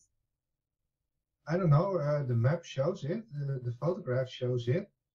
The Freemasons are there with their compass and square to show how to circle. I mean, draw the flower, the whole patterns in things. Actually draw these circles, lay them on the map, and that's the thing I did. That's because I understand why these things are working together. Because it's not only the fifth dimensional in north-south direction, but also in east-west direction as is working together with the physical wheel. What is this in that particular higher dimension, in where we actually already are? We just don't realize this. Quite in actually realizing where we are. Or who right. No, I agree. I mean, I believe through either dream state or meditation or certain experiences, we may get a taste of higher dimensions. But I think that's probably, you know, something that we're attuned within, and we can't describe or grasp or, you know, touch or measure in the real physical world. Language is based on anything physical. You can't actually explain anything without using kind of oracle concepts to actually explain what you're trying to explain there. I mean, the only thing how I can, for example, understand electricity is working through the concept of water. How things flow through a tube, and pressure and thickness, and etc., etc. How all the individual things are working, all the tubes. That's how electronics works. All with I mean, electricity is a natural thing. I mean, we've discovered the relationship between electricity and magnetism, and there's a lot of theory about, you know, transfer of electrons, but that's all theory. Nobody's ever seen an atom, right? Nobody's ever seen an electron. They never will. It's never going to happen. But yet they assume that it's there because the numbers all work based on chemistry and atomic weights and all of this theory where they've assigned mathematical values to things, and the numbers work.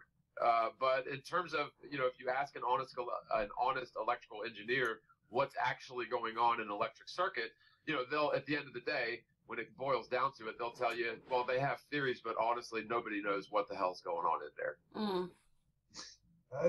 All I found was one circular referencing between theories and anything without any root actually back to reality.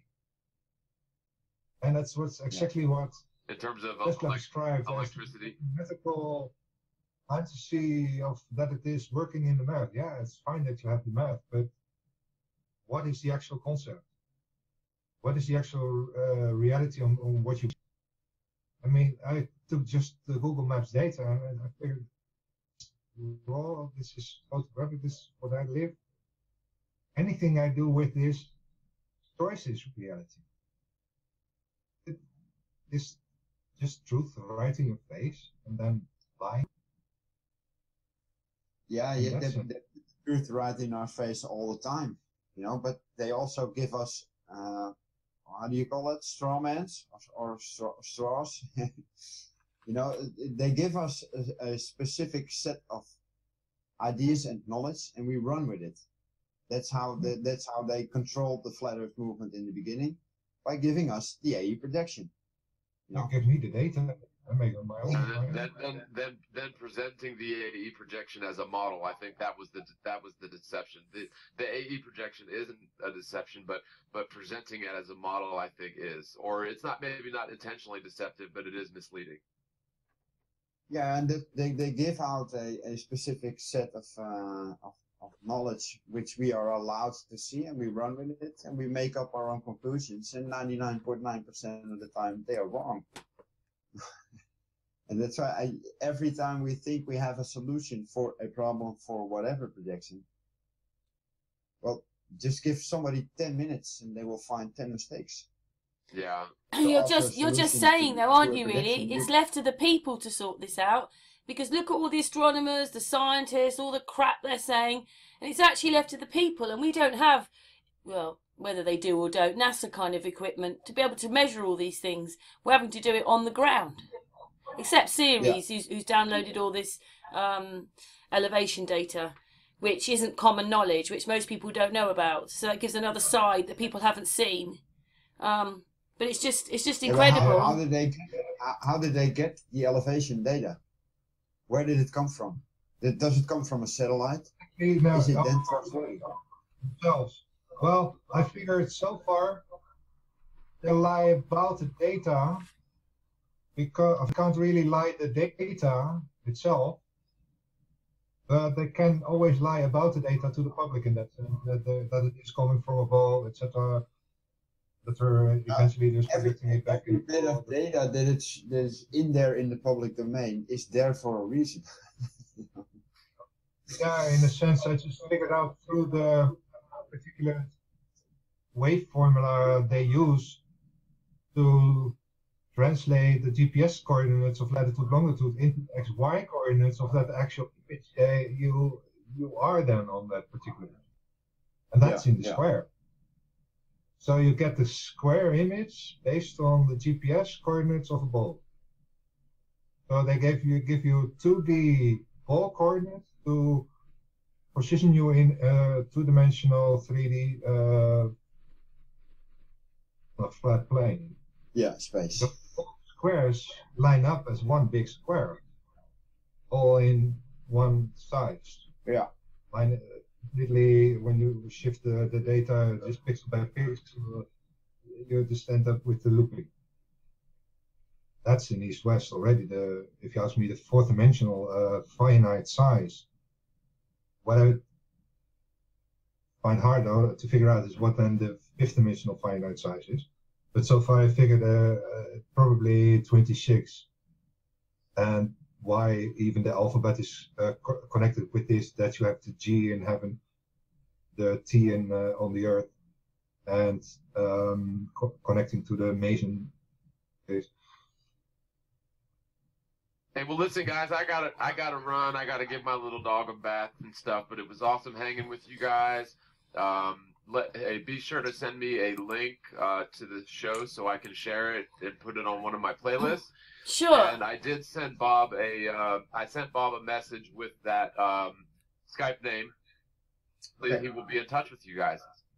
Yeah. Thanks, John. All right, guys. Well, y'all be good. Thanks so much. Love y'all. And thank you so much for coming on. John, take care. Bye, John. Bye. I gotta run too, guys, because it's pretty late here in the Netherlands and I have to work tomorrow. Thanks, Mike. Thanks so much, Mike. Nice to meet you. I'll speak to you on Saturday. It was nice to meet you so soon. Wanna hang out. Yeah, no face because I don't have a camera on my computer, but you'll see my face on Saturday. I'll see you Saturday. And now we'll keep in touch. Okay. See you later. Bye. Bye. I just think we've been on here for a few good hours now, so I'm just going to end the recording for the group and thank everybody for joining us for that hangout. Okay, 1 second, just let me end it. So everybody say goodbye. Bye. Bye, everyone. Bye.